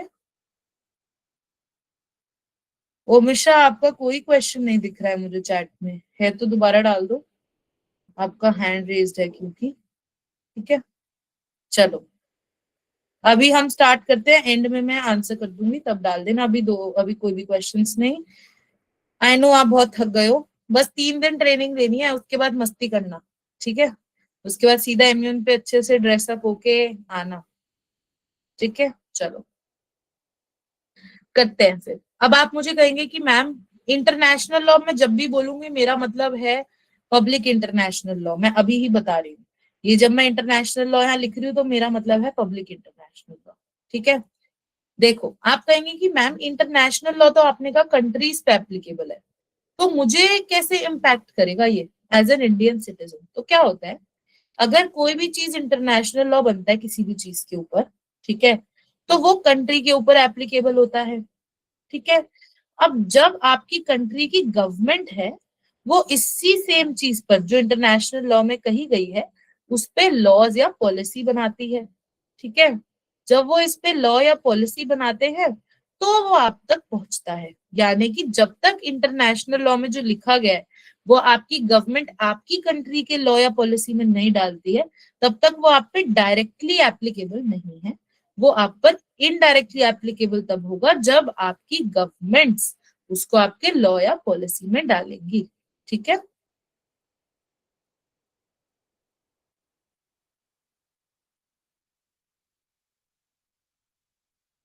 आरव अभी जो मैं समझा रही हूँ ये कर लो, ठीक है। मैं ऑनलाइन कमेटी में चिट्स व्हाट्सएप पे होंगी, अभी आप ये समझ लो, ये सब बाद में डाउट्स पूछ लेना प्लीज, ड्रेस कोड ये वो these are very least important things, ये सब मैंने आंसर करने के लिए एक पूरा सेशन रखा है, अभी ये समझ लो please, my humble request to all of you, ठीक है, वरना फिर हम आज का जो हमें करना है वो कर नहीं पाएंगे। एक चीज और होती है, जब भी कोई इंटरनेशनल लॉ बनता है, जैसे यूएन में एक ट्रीटी बना या एक कुछ भी ट्रीटी बना, कुछ भी बना, एक इंटरनेशनल लॉ का डॉक्यूमेंट बना, तो आपकी कंट्रीज के पास दो ऑप्शन होते हैं, ए वो उसे साइन कर दे, ठीक है, सॉरी साइन कर दे, ठीक है, मैंने पूरा लिखा है नहीं इंटरनेशनल, ओके यार, ए वो उसे साइन कर दे, ठीक है, और ऑप्शन है साइन एंड रैटिफाई। इसका क्या मतलब हुआ, साइन मतलब दे जस्ट एक्नॉलेज कि ये डॉक्यूमेंट बना है, they agree that it is existing, but जब वो बोलते हैं साइन एंड रैटिफाई, रेटिफाई मतलब वर्ड का मतलब होता है, आज आई थिंक बहुत ज्यादा टेक्निकल सेशन हो रहा है आप लोगों के लिए, बट रेटिफाई वर्ड का मतलब होता है कि आपकी कंट्री ने इंटरनेशनली एक कमिटमेंट दी है कि we will implement it, we will. अगर आपकी कंट्री ऐसी कमिटमेंट देती है रेटिफाई करके, तो ही वो लोग पॉलिसी और लॉ बनाते हैं, अदरवाइज उनके लिए इतना नेसेसरी नहीं है। ठीक है, एक चीज और समझिएगा, ठीक है, बहुत ऐसी कंट्रीज हैं जो बहुत इंपॉर्टेंट इंपॉर्टेंट डॉक्यूमेंट्स को सिर्फ साइन कर देते हैं, रेटिफाई नहीं करते हैं। ठीक है, और बहुत ऐसी कंट्री हैं जो रेटिफाई तो करते हैं बट पूरा नहीं रेटिफाई करते हैं। तो इसके लिए एक वर्ड होता है रिजर्वेशन। वो समझाने से पहले मैं आपको एक एग्जाम्पल देती हूँ। ठीक है, यूएन ने बोला there must be education for women. ठीक है, अब 3 कंट्रीज हैं, India, Norway and let's say Afghanistan. India ने क्या कहा, बेटी बचाओ बेटी पढ़ाओ। नॉर्वे ने gender equality and education act start कर दिया। वहीं अफगानिस्तान ने इसके बारे में कुछ नहीं करा। तो इंटरनेशनल लॉ में ना सिर्फ प्रिंसिपल्स लिखे होते हैं कि एजुकेशन होनी चाहिए, ह्यूमन राइट्स होनी चाहिए। अब ये कंट्रीज एंड गवर्नमेंट्स पे होता है कि वो इसे इम्प्लीमेंट करे या ना करे, और करे तो कैसे करे। क्योंकि जरूरी नहीं है ना कि सब कंट्रीज बेटी बचाओ बेटी पढ़ाओ चलाएं। सब अलग अलग कंट्रीज अपना अलग अलग लॉज बना सकती है, अलग अलग टाइप के लॉज बना सकती हैं। ठीक है, अब आप एक और सिनेरियो इमेजिन करो, यूएन में एक डॉक्यूमेंट बना है, उस डॉक्यूमेंट वो बात करता है अबाउट फ्रीडम ऑफ स्पीच। ठीक है, अब वो फ्रीडम ऑफ स्पीच के बारे में जो बात करता है, या कुछ इजी टॉपिक ले लेते हैं, वो बात करता है अबाउट पॉल्यूशन ऑफ रिवर्स। ठीक है, अब वो डॉक्यूमेंट में 10 पॉइंट है कि रिवर में पॉल्यूशन नहीं होना चाहिए, ये नहीं होना चाहिए, वो नहीं होना चाहिए। उसका जो 8th पॉइंट है, वो कह रहा है कि reverse should not be used for religious activities. ठीक है, अब इंडिया जो अग्री करता है कि रिवर्स में पोल्यूशन नहीं होना चाहिए, वो उस पूरे डॉक्यूमेंट से अग्री करते हैं, पर उन्हें ऐसा लगता है कि ये जो 8th पॉइंट है, ये हमारी कंट्री के सिटीजन्स के रिलीजियस वैल्यू के अगेंस्ट जाता है, क्योंकि हमारे सारे मेजर इवेंट्स में रिवर्स इन्वॉल्व है। समबडी डाइज तो रिवर इन्वॉल्व है, कोई पैदा होता है तो रिवर इन्वॉल्व है, मुंडन एंड ऑल ऑफ दैट में। ठीक है, छठ पूजा में रिवर इन्वॉल्व है, अलग अलग फेस्टिवल्स हैं जिनमें रिवर्स इन्वॉल्व है। तो हम तो अपने सिटीजन्स को नहीं रोक सकते हैं, राइट। तो इस केस में इंडिया क्या बोलता है कि मैं पूरे डॉक्यूमेंट को तो फॉलो करूंगा, बट सिर्फ 8th पॉइंट को नहीं मानूंगा। ठीक है, इसे बोलते हैं reservation, agreeing to the whole document but not agreeing to any one point और वन पार्ट ऑफ इट। ठीक है, एक्सेप्ट दैट वन पॉइंट और वन पार्ट जो आपके अगेंस्ट या आपकी कंट्री के व्यूज के अगेंस्ट है।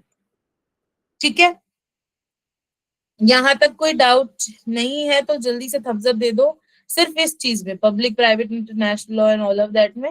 फिर हम बात करते हैं रिसर्च की, तो बहुत जल्दी जल्दी कवर हो जाएगा क्योंकि आप सब स्मार्ट बच्चे हैं, तो ये मुझे पता है आपको बहुत जल्दी समझ आ जाएगा। ठीक है, नीतू चक्रवर्ती कोई डाउट है? नहीं है तो थम्स अप दे दो, डाउट है तो थम्स डाउन दो। ठीक है, अच्छा डाउट है क्या, तो चैट बॉक्स में लिख दो। ठीक है, okay, thank you very much everybody. चलो अब करते हैं रिसर्च। रिसर्च कैसे करनी है, मैंने प्री रिटर्न ही कर लिया, मैं धीरे धीरे टाइप करूंगी, बहुत टाइम जाएगा। ठीक है, ये मेरी हर गाइड में आपको मिलेगा, ये मैंने बना रखा है। देखो पहली चीज ये कि there is no right and wrong way to research. Okay, it is your way to research. आपको जैसे सही लगे आप वैसे रिसर्च कर सकते हो। ओके, बट मैं आपको एक फ्रेमवर्क दे रही हूँ कि मोस्टली जो एक्सपीरियंस डेलीगेट्स हैं वो किस तरीके से रिसर्च करते हैं। ठीक है, रेटिफाई का मतलब होता है कि आपकी कंट्री ने कमिट करा कि वो इंटरनेशनल लॉ में जो लिखा है उसे इम्प्लीमेंट करेंगे। साइन मतलब आपने एक्नॉलेज कर दिया कि ओके है, रेटिफाई मतलब आपने कमिट करा आप इम्प्लीमेंट करेंगे। Reservation is agreeing to whole thing except for any one part of it. ठीक है, चलो ये क्योंकि इंपॉर्टेंट था तो मैंने इसके डाउट ले लिया, रेटिफाई मैंने दोबारा समझा दिया। अब आते हैं हम लोग रिसर्च पे। ओके, या जल्दी जल्दी से करते हैं थोड़ा। ठीक है, पहला है आपको बेसिक चीजें जो पता होनी चाहिए, जो हमने यहाँ पे पता कर ली यूएन के बारे में। What is UN? आपको अपनी कमेटी के बारे में पता होना चाहिए, आप कौन सी कमेटी में, जैसे कोई डब्ल्यूएचओ में हो सकता है, कोई सीआरपीडी में हो सकता है, कोई यूनिसेफ में हो सकता है, तो you should know about your committee. ठीक है, आपकी कमिटी का आपको मैंडेट पता होना चाहिए। मैंडेट मैंने कल ही बताया था, powers and functions of a body, कि आपकी कमिटी क्या कर सकती है, उसका मैंडेट क्या है, राइट। क्या वो किसी और बॉडी के साथ काम करती है यूएन के ही सिस्टम में, जैसे CSW यूएन विमेन के साथ, और United Nations Environment Programme United Nations Environment Assembly के साथ क्लोजली काम करता है। तो you should know all of these things. ठीक है, फिर final result of your committee, आपकी जब कमिटी का डिस्कशन ओवर हो जाता है तो वो फाइनली क्या डॉक्यूमेंट बनाती है। जैसे कोई बॉडी ड्राफ्ट रेजोल्यूशन बना सकती है, कोई बॉडी अग्रीड कंक्लूजन बनाती है, फिर वो इकोसॉक के पास जाते हैं, फिर GA के पास जाते हैं, जैसे ये CSW का क्लासिक एग्जाम्पल है। ठीक है, that is how you should no कि आपकी कमिटी एंड में क्या डॉक्यूमेंट बनाती है, क्या फाइनल रिपोर्ट सबमिट करती है टू द प्रिंसिपल ऑफिस। सबसे इंपॉर्टेंट, देखो money is very important, right, तो सबसे इंपॉर्टेंट है फंडिंग चैनल, पैसा कहाँ से आ रहा है। ठीक है, अब देखो यूएन कोई कंट्री तो है नहीं, we all know it is not a country, right, it is not a country, तो उसका कोई टेरिटरी नहीं है, वो कहीं से टैक्स नहीं कलेक्ट करती, नथिंग, राइट। तो पैसे कहाँ से आ रहे हैं यूएन बॉडीज के पास? These comes from reasonable donations, voluntary donations that comes from different countries. ठीक है, तो जब हम बात करते हैं ऑफ यू नो कि फंडिंग कहाँ से आ रही है, क्या इनफ फंडिंग है या नहीं है, इससे ऑल्सो एक कंट्रोवर्शियल चीज जो हमें पता चलती है वो होती है अबाउट बायसेस। जैसे कि अब आप वर्ल्ड हेल्थ ऑर्गेनाइजेशन के बारे में जानते हैं, कोविड में highly active. World Health Organization during the entire COVID investigation, कहाँ से वायरस आया, all of that, has been very biased in favour of China. And if you want to know why, read about funding channels, कहाँ से funding आ रही है। ठीक है, UN बहुत ऐसी चीजों पे बहुत ही इन अप्रोप्रिएट डिसीजन, मतलब बहुत कम चीजें बोलते हैं जहां पर दे नो कि यूएस का इंटरेस्ट के अगेंस्ट जाता है वो। ठीक है, क्यों ऐसा बोलते हैं? क्योंकि उनको पता है कि यूएस नहीं हमें अपनी जगह दी, यूएस ही फंडिंग कर रहा है, ऑल ऑफ दीज रीजंस।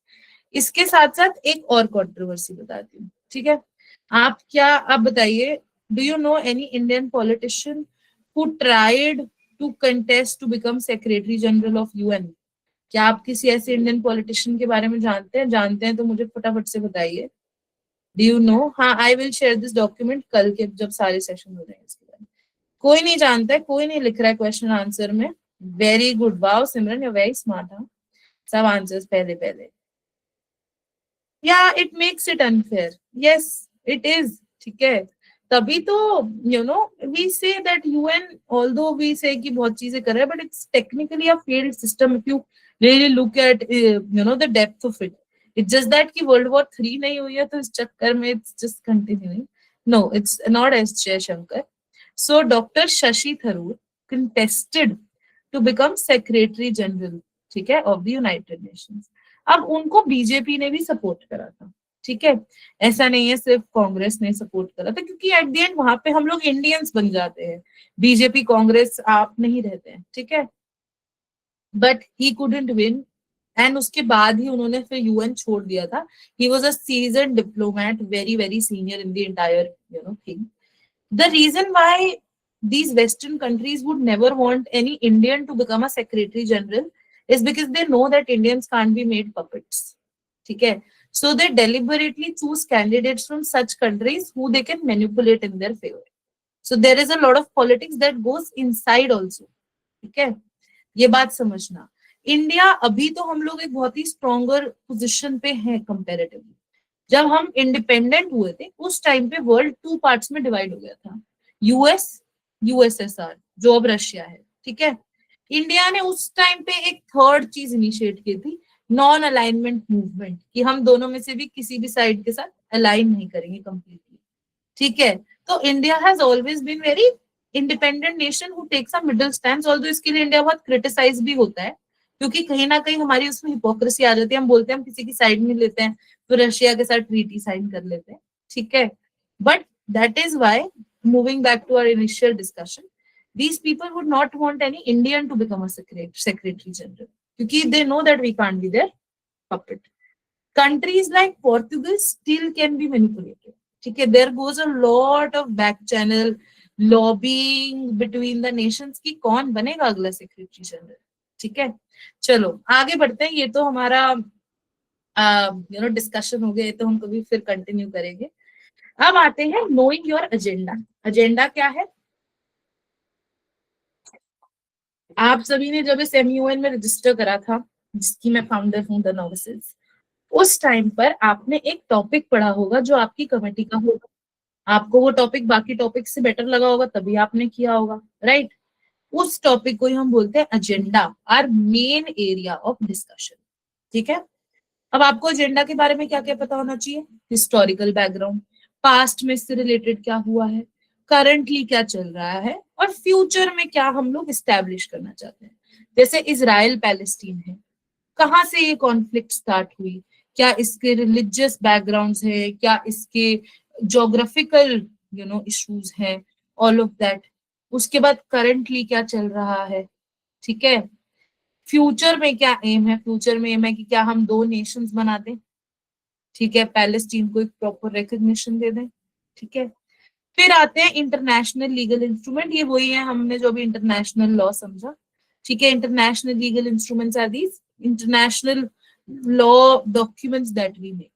तो क्या इससे रिलेटेड कोई इंटरनेशनल लॉ का इंस्ट्रूमेंट है जो इस पे हमें गाइड करता है? ठीक है, if there is a set agenda, what is the need of setting up the agenda at the start? ठीक है, अगर एक एजेंडा सेट है तो हमें एजेंडा क्यों सेट करते हैं? Very good question.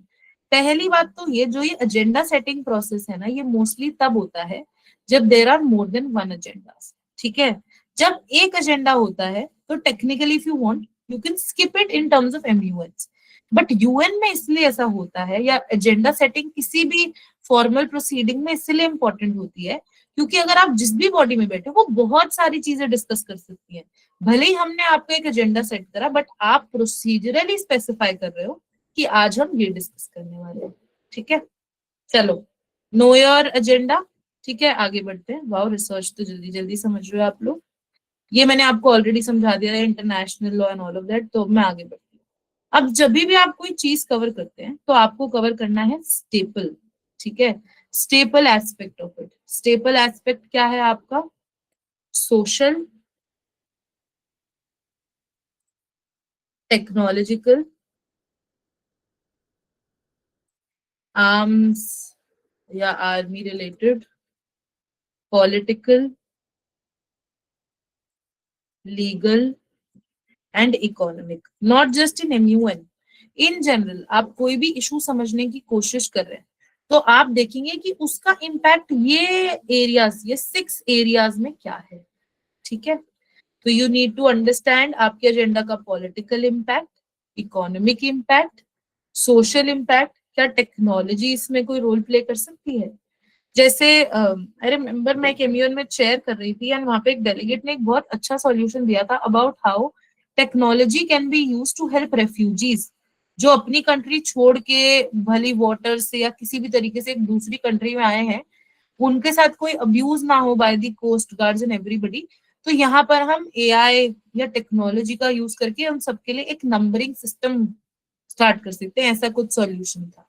ठीक है, आर्मी स्ट्रेंथ, अगर कोई कॉन्फ्लिक्ट रिलेटेड एजेंडा है तो वहां पर लीगैलिटीज, क्या लॉज हैं इंटरनेशनली भी, उस कंट्री में भी. अगर आप इन कंट्री से डायरेक्टली रिलेटेड नहीं है, आपकी कंट्री से डायरेक्टली रिलेटेड नहीं है अगर एजेंडा, तो आप उन कंट्रीज के लॉज को भी एनालाइज कर सकते हैं जो डायरेक्टली रिलेटेड हैं. अगर इजराइल पैलेस्टीन डिस्कस हो रहा है, आप एज इंडिया उस कॉन्फ्लिक्ट में डायरेक्टली इन्वॉल्व नहीं, but from a global point of view you can always debate. ठीक है, और उसके बाद impacts, implications, current historic trends, socially also, economically also, in all these areas. ठीक है, उसके बाद आता है अपनी कंट्री के बारे में जानना. Know your country. ठीक है, अब अपनी कंट्री के बारे में हम क्या पढ़ें? एक बनाना कंट्री प्रोफाइल. ठीक है, जिसमें बेसिक चीजें की कंट्री कहाँ पड़ती है, कौन से कॉन्टिनेंट में है, उसका कैपिटल क्या है, ये आप ताकि आपकी जीके अच्छी हो. और बाकी और चीजें, ठीक है, वो भी लिख सकते हैं। और कैपिटल का एक चीज और होता है, तो जो ये यूएन में डिक्लेरेशन या इंटरनेशनल ट्रीटीज या अग्रीमेंट्स बनते हैं, ये जिस भी कंट्री की मीटिंग में बनते हैं ना, उसके कैपिटल से नाम रखा जाता है। जैसे मैंने अभी आपको बताया था G20 में बना दिल्ली डिक्लेरेशन। दिल्ली क्या है? इंडिया का कैपिटल है। इंडिया डिक्लेरेशन नहीं बना, ठीक है। ऐसे ही एक है बीजिंग प्लेटफॉर्म फॉर एक्शन, ठीक है। बीजिंग क्या है? चाइना का कैपिटल है, ठीक है। तो उस पे बना है। मॉन्ट्रियल प्रोटोकॉल कैपिटल के नाम पे बना है। ऐसे होता है, तो इसलिए कैपिटल आपको पता होना चाहिए। कोई कन्वेंशन है, कोई आपको पढ़ रहा है, आप कह रहे हो ये क्या है भाई, मुझे तो नहीं पता, अब भले वो आपकी कंट्री के कैपिटल के नाम से ही हो, आपकी कंट्री में ही बना हो, ठीक है। तो इसलिए you should no. Background, current trends, future, ये तो हमें अपनी कंट्री में भी क्या चल रहा है एजेंडा से रिलेटेड, और अगर हम डायरेक्टली इन्वॉल्व नहीं है तो मेरी कंट्री का इस पे क्या ओपिनियन रहा है। जैसे इंडिया इजराइल के लिए बहुत अच्छी रिलेशन है, but recently India has taken stand about Palestine, getting a status, right. तो ये करंट ट्रेंड आपको पता होना चाहिए, बट आपको ये भी पता होना चाहिए कि हिस्टोरिकली इंडिया कैसे इजराइल को सपोर्ट करता था। तो ये पता होना चाहिए फ्यूचर में व्हाट दे वांट, जैसे India is a peace loving nation, they preach peace, so that okay. फिर अपने स्टेपल एस्पेक्ट्स कंट्री से रिलेटेड पता होने चाहिए। इसके साथ साथ आपको पता होने चाहिए high value resources. High value resources मतलब क्या आपकी कंट्री में कोई नेचुरल या मैन मेड रिसोर्सेज है जो बहुत हाई वैल्यू के, जिसकी वजह से बाकी कंट्रीज आपके साथ बहुत इन्वॉल्व होने का ट्राई करती हैं। फॉर एग्जाम्पल, हमने सुना होगा कि एनर्जी प्लांट्स रशिया यूक्रेन की वॉर के टाइम डिस्ट्रॉय कर दिए गए, होते हाई वैल्यू रिसोर्सेज। फिर आपकी कंट्री में क्या कोई क्राइसिस चल रही है, कोई वॉर चल रही है, कोई कॉन्फ्लिक्ट चल रही है, ऑल ऑफ दैट। फिर सपोर्ट सर्विसेज कैसी है आपकी कंट्री में, अगर कोई क्राइसिस हो जाती है कि आपके पास प्रॉपर सपोर्ट सर्विसेज है, hospitalisation, NGO, organisation, all of that. Governance कैसी है, डेमोक्रेसी है, मोनार्की है, ठीक है। पॉलिटिकल सिस्टम कैसा है आपका, एडमिनिस्ट्रेटिव कंडीशन कैसी है आपकी कंट्री में, जैसे अब नेपाल देख लो, ठीक है। So you should know all these thing. अब एक्सेप्ट फॉर यूनाइटेड नेशंस, क्या आपकी कंट्री किसी और बॉडी की मेंबर है, कोई रीजनल बॉडी की मेंबर है? आई थिंक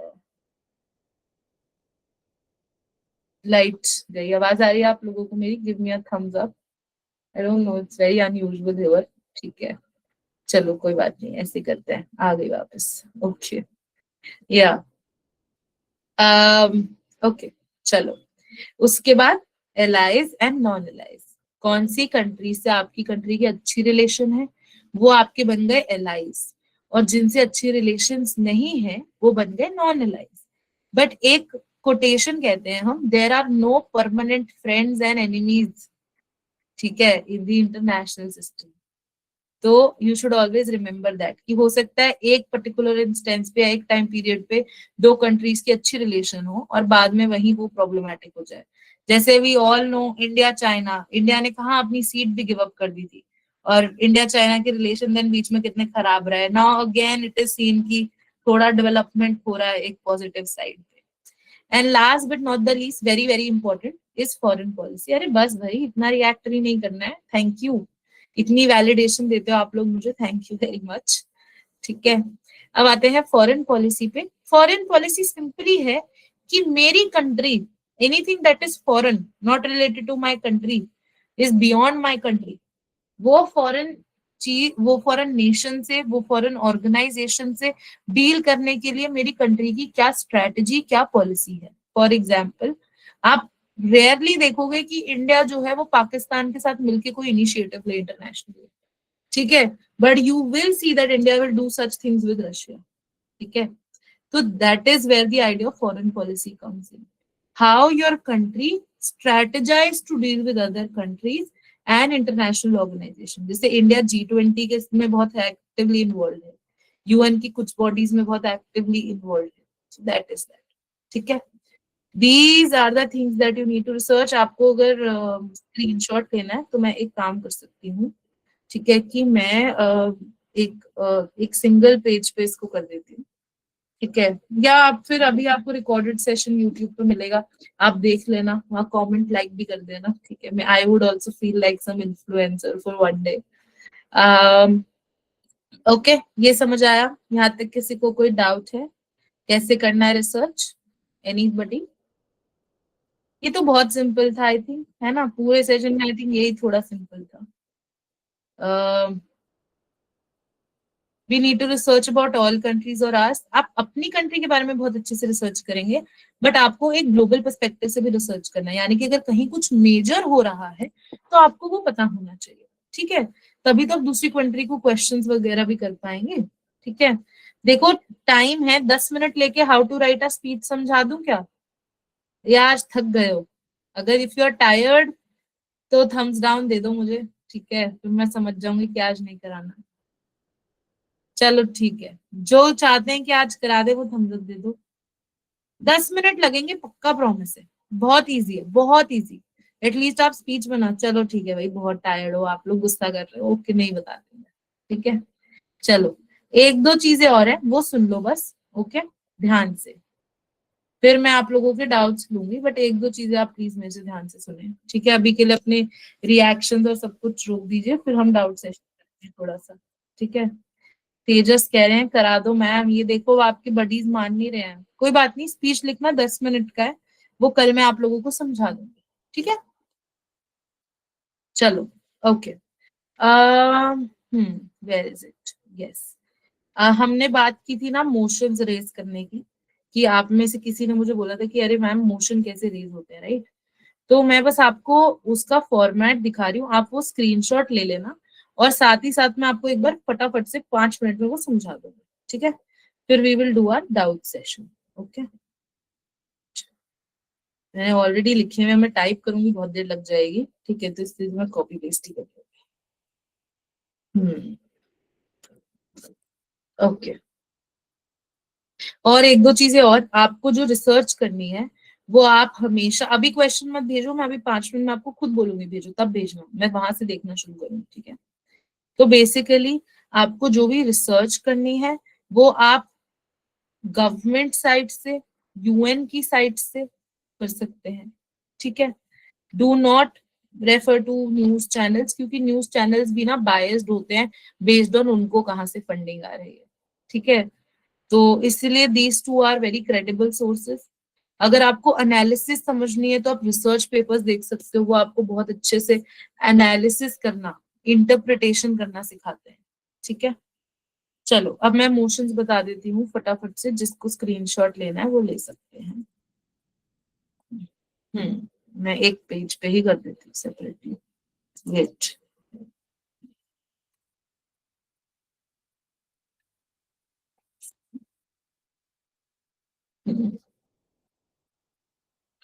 मोशंस मैं ये आपको एक बार फटाफट बता रही हूँ. ओके, देखो पहला है setting up the agenda. Let's say मेरी कंट्री ये रहेगी Norway. I love that country, so yeah I am let's say delegate of Norway. So the delegate of Norway would like to raise a motion to set up the agenda to whatever is the agenda. Let's say मेरी committee का agenda है pollution, to set up the agenda to increasing pollution levels in the developing countries. ठीक है, ये मैंने motion raise करा, इस पे वोट होगा. कौन सा वोट होगा, प्रोसीजरल या substantive? P for procedural, S for substantive. जल्दी से बताओ, जल्दी से आंसर करो सब लोग. पी या एस? प्रोसीजरल वोटिंग होगी इस पे या सब्सटैंटिव वोटिंग होगी? Very good, procedural. ठीक है, चलो आगे बढ़ते हैं. जीएसएल के लिए मोशन कैसे रेज करेंगे? The delegate of, again I M Norway, so delegate of Norway wishes to raise a motion to establish general speakers list.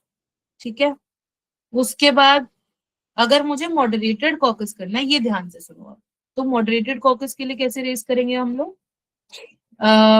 The delegate of whatever is your country, let's say my country is Norway again, the delegate of Norway would like to raise a motion to suspend the formal debate. Suspend the formal debate क्यों कर रहे हैं हम?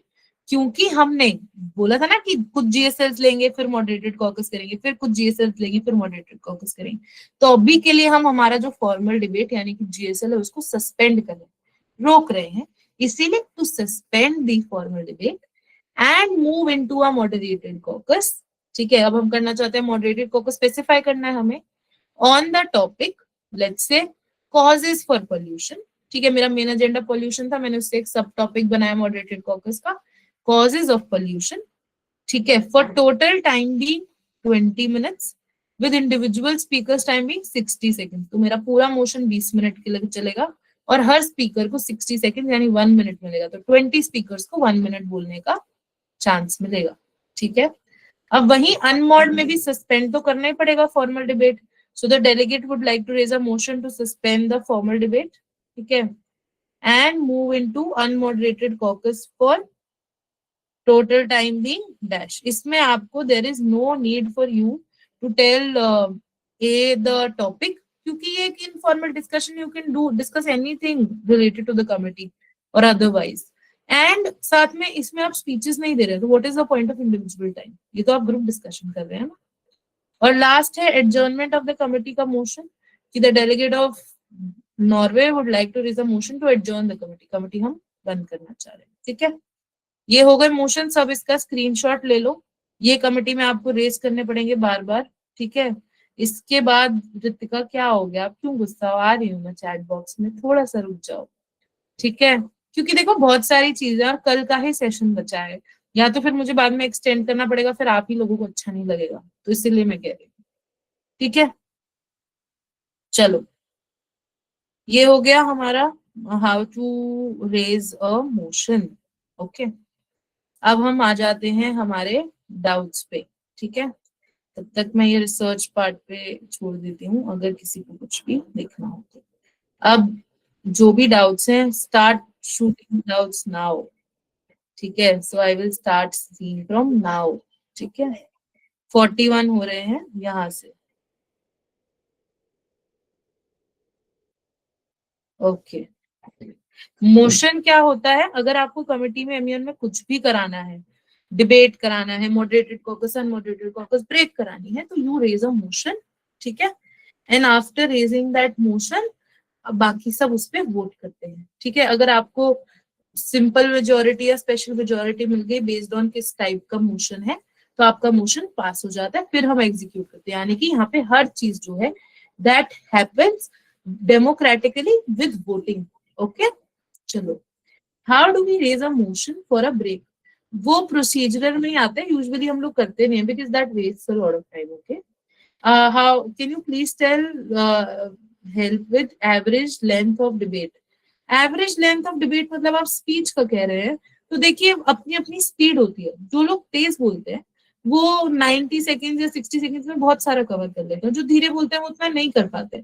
तो आप एक speech बना लो, ठीक है, कुछ पॉइंट्स की, और उसे बोल के देखो टाइमर लगा के, और उससे आपको अपनी स्पीच स्पीड पता चल जाएगी। फिर 60 सेकेंड 90 सेकेंड आपको पता ही है, उस हिसाब से स्पीच बना लो, कुछ एडिशनल पॉइंट्स रख लो कि आपने जो 60 सेकेंड की स्पीच बनाई है अगर वो 90 की हो गई तो, या 90 की बनाई है तो अगर वो 60 की हो गई, टाइम चेंज हो, तो आप ये वाला पॉइंट कट कर दो।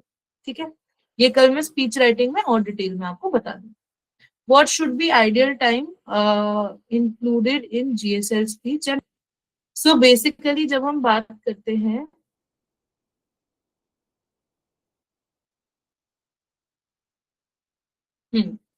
तो बेसिकली जब हम बात करते हैं जीएसएल स्पीच की, वो by default 90। Omisha, I have answered your question, और कोई क्वेश्चन है तो रेज रखो वरना मैं कर दूंगी, डोंट वरी। ठीक है, तो जब हम बात करते हैं आइडियल टाइम की, देखो जीएसएल में बाय डिफॉल्ट 90 सेकंड्स मिल रहा है आप लोगों को। आप अगर पूरा 90 बोलेंगे इट इज नॉट फ्रूटफुल। आप सभी लोग लो डाउन कर लो, एक बार मैं सब आंसर कर दूं, फिर मैं आपके मिस करूँ तो आप रेज कर लेना। ठीक है, तो अगर आप पूरा 90 सेकंड्स यूज करेंगे, eight the end of the day आप पीओआई में मार्क्स नहीं ले पाओगे। आप अगर वही 80 सेकंड्स या 75 सॉरी यूज कर रहे हैं, तो आपको स्पीच में भी मार्क्स मिल रहे हैं और POI and reply question answer के भी मार्क्स मिल जाएंगे, राइट। तो इट इज ऑलवेज बेटर कि आप अपने जीएसएल को 75 सेकंड से 80 सेकंड का मैक्स रखें। ठीक है, और पॉइंट्स ऑफ इंफॉर्मेशन के लिए टाइम दें। ठीक है, how far do we have to go in history for a country, not मतलब जब तक जो हमारा एजेंडा है उससे रिलेटेड हमें कंटेंट मिल रहा है, नॉट दैट कि कब स्टैब्लिश हुई, किसने डिस्कवर करी। ठीक है, एजेंडा से रिलेटेड जब तक है। ओके, या I will share this document only after we are done with all the sessions. Okay, but I want कि आप लोग खुद भी नोट्स बनाओ। should I speak if my time left, what should I speak if my time left in GSL after my GSL? कुछ बोलो मत, take POIs, take questions. Okay, it is always better to take questions, answer देने से marks मिलते हैं। Research links again, research आपको UN sites है, multiple UN की बॉडीज हैं, सब में यूएन कहीं ना कहीं मेंशन होगा, ठीक है, और आपकी गवर्नमेंट की साइट्स हैं, उनसे रिसर्च करना है, okay.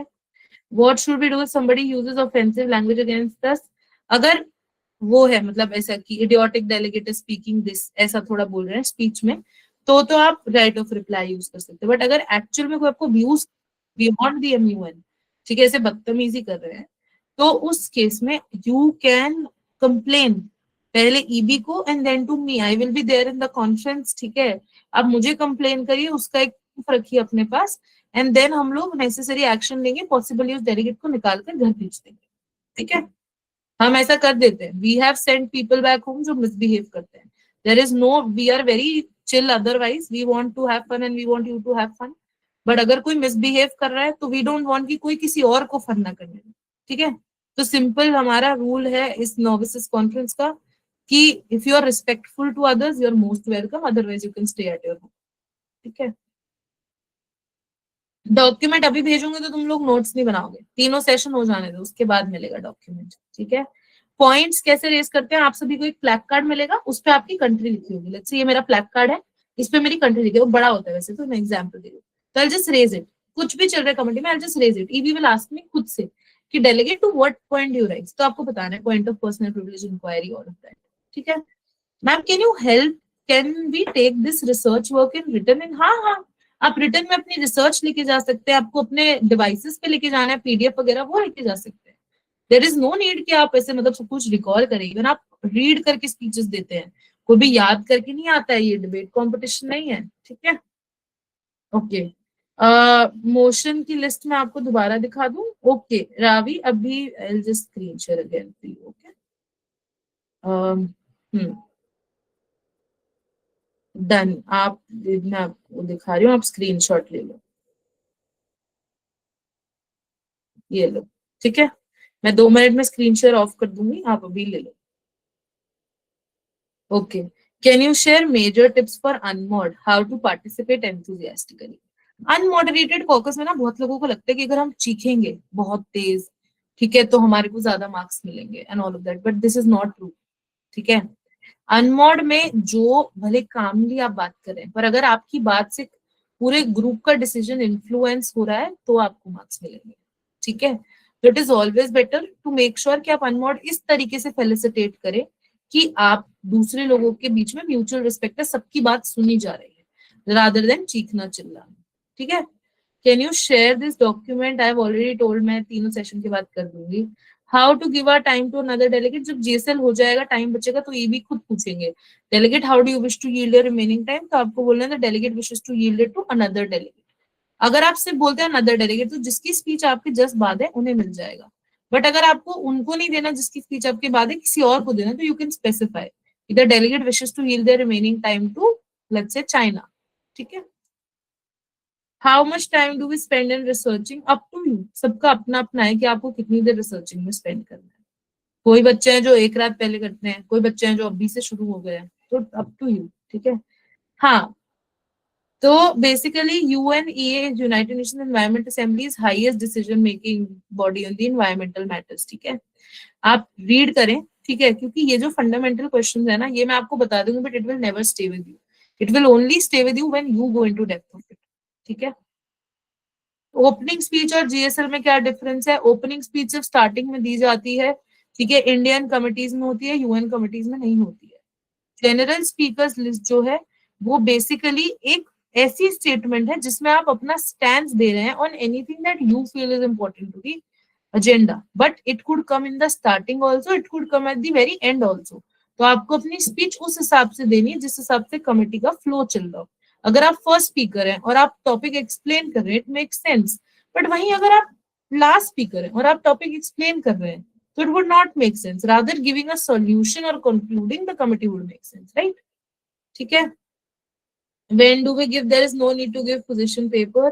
Ma'am I have not receive mail, आप द नोविसेस सबमिट @gmail.com पे मेल कर दीजिए, ठीक है, वहां पे मिल जाएगा। आरएफ बहुत सारे क्वेश्चन है, अभी तक आपका आया नहीं है, but I will surely answer, 2 minute रुक जाओ बस, मैं बहुत जल्दी जल्दी स्क्रॉल कर रही हूँ, ठीक है, चलो। Hello ma'am, can you explain analysis again? Analysis कल, वैसे तो हमारा कल है एनालिसिस, मैंने आज गलती कर दी बोल के, ऐसी चीजें बोल देती हूँ फिर आप लोगों को कंफ्यूजन हो जाती है। एनालिसिस बेसिकली क्या होता है कि हमने जो भी whatever we have spoken, whatever research we bring forth, हमने उसकी क्या इंटरप्रिटेशन दी। क्योंकि देखो रिसर्च तो गूगल से सब कर सकते हैं, आपको मार्क्स मिलेंगे अगर आप अपनी रिसर्च की रेलेवेंस समझा सकते हैं, एक इंटरप्रिटेशन दे सकते हैं, एक एनालिसिस दे सकते हैं। ठीक है। Hello ma'am, I love your session, there is a lot of process, I am able to understand brain so may I ask my doubts tomorrow or in the last session even if it's not related? Yeah, ये तीनों session होने के बाद मैं कुछ दिन में एक डाउट सेशन भी रख दूंगी। तो अगर आपको कोई भी डाउट है, ठीक है, इन सेशन से रिलेटेड जो आपको बाद में स्ट्राइक किया कि अरे ठीक है, तो आप मेरे से तब पूछ सकते हो। और मैं रोज ग्रुप में डालूंगी जो हमारा कम्युनिटी है व्हाट्सएप पे कि डाउट्स, और फिर डेट डालूंगी, आप उस पर रिप्लाई कर देंगे तो उस दिन के जो भी डाउट्स होंगे मैं वहीं चैट में रिप्लाई कर दूंगी। पर मुझे लगेगा कि अगर ऐसा डाउट है कि चैट में नहीं लिखा जा सकता है तो मैं आपको ऑडियो नोट भेज दूंगी डीएम पर। ठीक है, मैं आपको डीएम करने को बोलूंगी, आप कर देना और मैं ऑडियो नोट भेज दूंगी। Okay ma'am, you said we have internet access to internet so we don't know an answer, we can use internet. देखो इंटरनेट प्रेफर नहीं होता है, ठीक है, आप ट्राई कर सकते हो आपकी अवेलेबल रिसर्च और रिसोर्सेज से, बट अगर नहीं है तो ब्रेक्स में थोड़ा इंटरनेट से पढ़ के फिर फ्रेम करके दे सकते हो। बट ऐसा नहीं है कि इस टाइम पे क्वेश्चन चल रहा है साथ में चैट जीपीटी खोला हुआ है और साथ साथ टाइप करके आना, डोंट डू दैट। ठीक है, chat GPT is already making us all very डम। पहले मैं कहाँ का इतनी चीजें लिख लेती थी, अब जब से चैट जीपीटी आ गया तो एक पेज का असाइनमेंट लिखने में इतनी प्रॉब्लम होती है। So please stop, you know, don't let AI make us डम। ठीक है, या Is it weird if you randomly raise your placard and something? नहीं नहीं, it is not weird, आप कभी भी रेज करो placard, आपकी privilege है वो। Can we use AI to generate a large summary? हाँ, मैंने कर दी है इस पूरी मीटिंग की large summary generate। मैं आप लोगों को ये तीनों सेशन होने के बाद एक डॉक्यूमेंट में डाल के large summary भी भेज दूंगी। ठीक है, ये देखो AI वाले बच्चे, स्पून फीडिंग चाहिए सबको, हाँ, खुद भी लिख सकते हो आप लोग, come on. How many sessions will be taken before MUN? देखो 3+1 हमने बोला है, 3 होने थे जो हम मैं लेती, ठीक है, और 1 होता है जो आपके ईवीज के साथ रखवाते हम। बट आई थिंक आप बिगिनर्स हैं तो आप लोगों को एक एक्स्ट्रा सेशन में दे दूंगी। तो एक आपका 3 ये वाले सेशन, एक मैं आपका डाउट सेशन लूंगी, ठीक है, 4, एंड एक सेशन हम आपकी कमिटी के रिस्पेक्टिव ईवीज के साथ अगर हमें नीड लगी तो करवाएंगे, वरना 3+1 तो होंगे ही, मिनिमम 4 सेशन जो है यहाँ पे UN के होंगे ही होंगे। पोजीशन पेपर्स के मार्क्स होते हैं but only if your EB is asking for it, नहीं पूछ रहे तो जबरदस्ती मत बनाओ। और अभी तक किसी भी ईबी ने पोजीशन पेपर के लिए नहीं बोला है। ठीक है ma'am, will we know the topics for moderated caucus beforehand? आप लोगों को डिसाइड करना है मॉडरेटेड कॉकस के टॉपिक। तो जो सब लोग हैं टेलीग्राम ग्रुप ज्वाइन कर लेना, टेलीग्राम ग्रुप में ओपन करूंगी MUN से 3 से 5 दिन पहले, उस टाइम पे आप लोग फिर ग्रुप में शुरू हो जाना अपना डिस्कशन करके मॉडरेटेड कॉकस डिसाइड करना। पोजीशन पेपर कल बता दूंगी बट अभी जल्दी क्विकली बता देती हूँ। पोजीशन पेपर एक ऐसा डॉक्यूमेंट होता है कमेटी से पहले जिसमें आप अपनी कंट्री ने एक एजेंडा से रिलेटेड क्या करा है, क्या आपके फ्यूचर प्लान्स है, तो बेसिकली वही अपना स्टैंड देते हो आपकी कंट्री का। ठीक है ma'am, in unmoderated caucus what do we do and how do we participate? ठीक है, अगर सोचो कि मैंने बोला मैं आप लोगों को फ्री ट्रिप पे स्विट्जरलैंड या पेरिस लेके जाऊँ, ठीक है, अब आप लोग लड़ना शुरू, पहले तो बहुत खुश हुए, फिर लड़ना शुरू होगा कि अरे नहीं नहीं स्विट्जरलैंड, अरे नहीं नहीं पेरिस। तो मैंने कहा कि देखो यार, मैं तो रूम से बाहर जा रही हूँ, now you take 10 minutes and decide कहाँ जाना है, स्विट्जरलैंड या पेरिस। ठीक है, तो उन 10 मिनट्स में आप अपनी सीट से उठेंगे, इनफॉर्मली डिस्कस करेंगे और एक दूसरे को कन्विंस करेंगे कि नहीं नहीं यार पेरिस चलते हैं, वहां पे जैसे इंडियन अंकल ताजमहल के आगे ऐसे फोटो खिंचाते हैं ना, वैसे खिंचाएंगे, या नहीं नहीं स्विट्जरलैंड चलते हैं, वहां weather is very nice. So you will do that and you will create a bunch of people who agree to what you are saying. ठीक है, तो जब भी हमारे पास कोई डायरेक्शन नहीं है, मेजोरिटी किसी चीज पे अग्री नहीं कर रही है, तो हम अनमॉडरेटेड कॉकस लेके सबको एक ग्रुप डिस्कशन फॉर्मेट में कन्विंस करने का ट्राई करते हैं फॉर वन कॉमन सॉल्यूशन और वन कॉमन कंक्लूजन। ठीक है, you have to talk in third person, I me myself नहीं बोलना। यस धनवी, आपको अपने आप को डेलीगेट ऑफ डैश रेफर करना, जैसे delegate of India, delegate of China, दूसरे डेलीगेट को delegate of whatever the country. ठीक है ma'am, we have to prepare a return और any document in the end of the session, वो आपकी ईबीज बताएंगे अगर उन्हें चाहिए तो।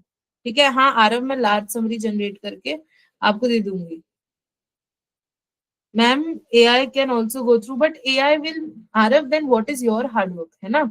AI देखो मैं बताती हूँ, कंप्लीटली AI को बॉयकॉट करना स्टूपिड है आज के टाइम पे when everybody is using it. So there is a way how you use it for understanding कि आपको क्या क्या पढ़ना है, but you do not use it for the core depth of the research. ठीक है, मैं आपको ये कल AI की right usages in terms of MUNs भी बता दूंगी. ठीक है, चलो. वैसे तो it is not recommended for research, but अगर आप एक चेकलिस्ट बनवा दें कि मुझे क्या क्या पढ़ना है, ये आपको बना के दे दे कि ये 10 टॉपिक है, ये आपको पढ़ने चाहिए सेमियन के इस एजेंडा से रिलेटेड, तो दैट इज हेल्पफुल. ठीक है ना? भले आप पढ़ो उन्हें वो यूएन साइट से ही. Ma'am can you please repeat order of precedence? हाँ जी, ऑर्डर ऑफ प्रेसिडेंस क्या होता है, मैं डेफिनेशन भी लिख देती हूँ. ठीक है, ऑर्डर ऑफ प्रेसिडेंस होता है, कहाँ गया, या हियर इट इज. ठीक है, ऑर्डर ऑफ प्रेसिडेंस होता है when two motions are of same type and time, we do a first come first serve basis voting. ठीक है, ये मैंने थोड़ा इनफॉर्मल लैंग्वेज में लिखा है कि आपको याद रहे कि अगर दो मोशन है जो सेम टाइप के और सेम टाइप टाइम के और टाइप के हैं, सिर्फ उनका टॉपिक अलग है, जैसे देखो पॉवर्टी और टेररिज्म वाला, उस केस में आप बेसिकली क्या कर सकते हैं, जो पहले रेस किया गया है कमिटी में उस पर पहले वोट करते हैं, वो ऑर्डर ऑफ प्रेसिडेंस है. ऑर्डर ऑफ डिसरप्शन तब होते हैं जब सब मोशंस अलग अलग है. ऑर्डर ऑफ प्रेसिडेंस तब होता है जब दो मोशन सेम टाइम और सेम टाइप के हैं, मतलब दोनों मॉडरेटेड कॉकस हैं, दोनों 20 मिनट 60 सेकेंड्स के हैं.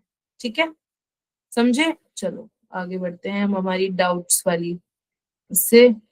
Can you make WhatsApp group instead of Telegram group? हम व्हाट्सएप ग्रुप इसलिए नहीं बनाते हैं क्योंकि व्हाट्सएप ग्रुप से नंबर्स लीक हो जाते हैं, फिर उसके बाद आपकी एक तो प्राइवेसी वायलेशन, कुछ बच्चे देखो, we don't know the delegates, आप जैसे पार्टिसिपेंट हो वो भी है, तो वी डोंट नो कौन कैसा है, तो दे ऑल्सो मिसबिहेव समटाइम्स. तो आप लोगों की सेफ्टी, सिक्योरिटी, डेटा ब्रीच और बाकी बहुत कोई आपके नंबर एमियंस ग्रुप्स में ना भेज दे कि आपको बहुत स्पैम होता रहे.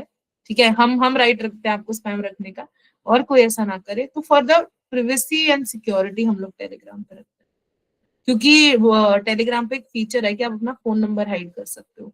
व्हाट्सएप पे वो सिर्फ कम्युनिटी में, ग्रुप्स में नहीं है, इसीलिए हमने कम्युनिटी तो बना दी, बट ग्रुप्स के लिए हमें टेलीग्राम यूज करना पड़ रहा है. जैसे अगर हमें कोई ऑल्टरनेट ऐप मिल जाती है तो वी विल ट्राई कि हम शिफ्ट करें, क्योंकि हम भी चाहते हैं. ठीक है, results will be end of day 2 only, closing ceremony होगी. बहुत सुंदर सी बड़ी बड़ी ट्रॉफीज बनवाई हैं आप लोगों के लिए, आप अच्छे से प्रिपेयर करेंगे तो ले जाइएगा. ठीक है, I approach people for alliance, हाँ एक बार लॉबिंग ग्रुप खुल जाए उसके बाद. ठीक है, if you have no doubts you can leave. Okay, it is जिनको डाउट्स है only they have to stay. Ma'am as soon as I get my country I will start my research. Aarav आपको आपकी कंट्री मिल गई होगी, अगर आपको नहीं मिली है तो आपको, हाँ अच्छा आपके साथ इशू आ रहा है ना, आप मेल कर दो thenovices@gmail.com. मैंने कम्युनिटी पे ईमेल आईडी डाली है और बताया उसमें क्या क्या मेल करना है, वो मेल कर दो, नेम, ईमेल, फोन नंबर, आपको कौन सी कमेटी चाहिए थी, प्रेफर्ड कमेटी, और आपका क्या इशू, आपको क्या नहीं मिला, जैसे आपको पोर्टफोलियो या कंट्री नहीं मिली है, टेलीग्राम लिंक नहीं मिला, जो भी नहीं मिला. ठीक है, please show the research links. हाँ उसमें वैसे कुछ है नहीं, वो कंफ्यूज ही कर देगा आपको, बस मेनली यूएन साइट्स हैं और गवर्नमेंट की साइट है. ठीक है, Tanu I can't see your question, अभी बहुत सारे क्वेश्चन है, मैं स्क्रॉल डाउन कर ही रही हूँ. ठीक है, डोंट वरी, डे 2 पे रिजल्ट आएगा. मैम डिफरेंट लॉबिंग ग्रुप्स, हाँ जी हर कमिटी का डिफरेंट लॉबिंग ग्रुप है. Tanu I still can't see your question, क्या आप अपना क्वेश्चन दोबारा पोस्ट कर सकते हैं? हर यूएन बॉडी का डिफरेंट लॉबिंग ग्रुप है, आपको आपकी कमेटी का लॉबिंग ग्रुप का लिंक मिल चुका है. ठीक है, Tanu please post your question. I think बाकी सबके मैंने क्वेश्चंस क्लियर कर दिए हैं. प्लीज प्लीज प्लीज इसे रिवाइज करके आए, कल डाउट हो तो पूछें. मुझे ऐसा लग रहा है कि मुझे आप लोगों के लिए एक सेशन और रखने की बहुत जरूरत है.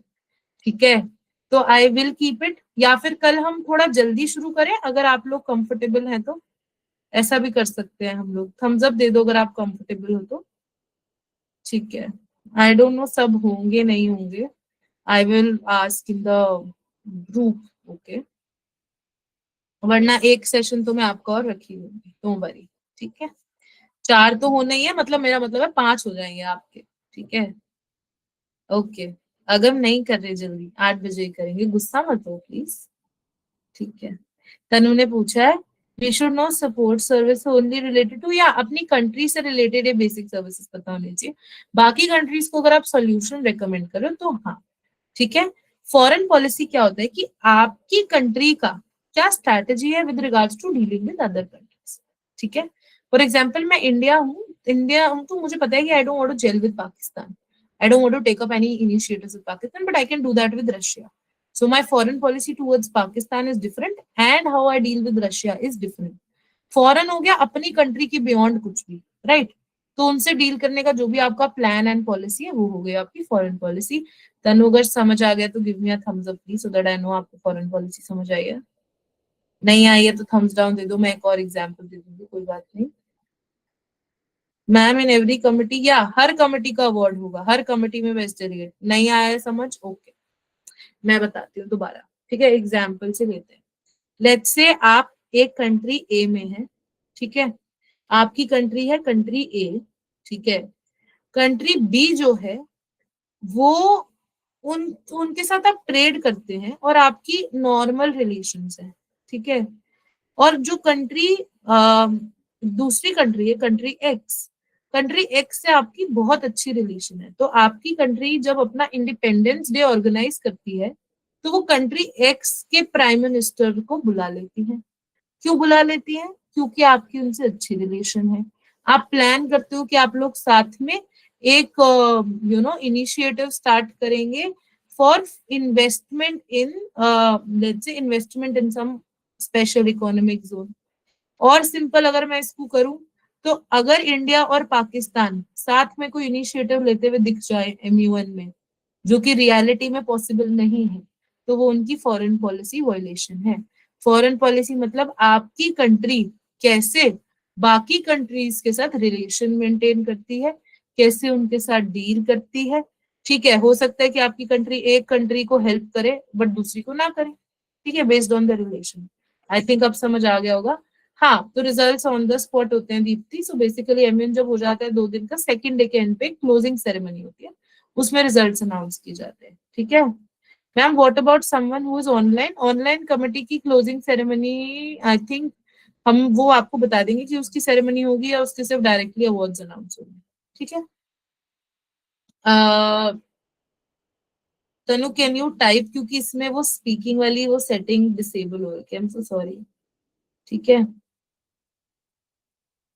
Ma'am how far back we need to go in history? Kritika मैंने ऑलरेडी आंसर करा है कि आपको ऐसा नहीं है कि ये जानना है कि किसने आपकी कंट्री डिस्कवर करी थी, सिर्फ एजेंडा से रिलेटेड जब तक रेलेवेंट है कि इस ईयर में पहली बार एजेंडा पे डिस्कशन होता है और आपकी कंट्री ने ये किया था। For example Israel Palestine conflict है, तो आपको उसमें नहीं जाना कि इजराइल कब क्रिएट हुआ या पैलेस्टीन कब क्रिएट हुआ, ऑल्दो इसमें आपको जाना पड़ेगा क्योंकि ये स्टेटहुड की बात है, ठीक है। बट अगर आप लेट्स से और कोई टॉपिक उठाते हैं easy, let me think of it.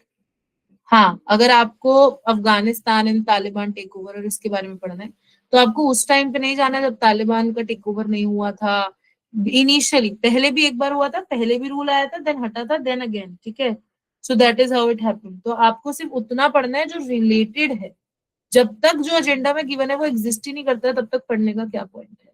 Tanu are you Pooja, I can't see your question, can you please type it again? I am so sorry ma'am, I mean we should only know support service of my topic. हाँ हाँ हाँ, support service हो गई कि अगर country में conflict है तो क्या क्या NGOs हैं, क्या हॉस्पिटलाइजेशन है, क्या रेड क्रॉस एग्जिस्ट करता है, all of that. What is dress code? Dress code एक दिन आपको इंडियन फॉर्मल्स पहनने, इंडियन फॉर्मल में आपका आगे आप कुर्ती पहन सकते हैं, कुर्ता पहन सकते हैं, फिर गाय, ठीक है, विद पजामा और जीन्स, ठीक है। एंड अगर आप सूट पहन सकते हैं अगर आप चाहें और आपके लिए इजी है तो आप साड़ी भी पहन सकते हैं, बट आई विल सजेस्ट कि प्रायोरिटाइज योर कंफर्ट, क्योंकि पूरा दिन बैठना होता है, दिल्ली यूनिवर्सिटी कॉलेजेस में AC नहीं होता है, तो इसलिए इट्स बेटर कि आप you wear something comfortable that also looks professional and decent and modest. Please do not wear very I mean I am okay, but then it is an academic simulation, so please do not wear any revealing clothes क्योंकि academic simulation है, ठीक है। I would request the team to now stop the recording. Tips हम लोग कल बताएंगे, don't worry, ठीक है। और कितने बजे तक पहुंचना है, यूजुअली हम लोग स्टार्ट करते हैं by 9-9:30 in the morning, and evening में भी एंड बाय 6-6:30, जिसमें आपका ब्रेकफास्ट लंच भी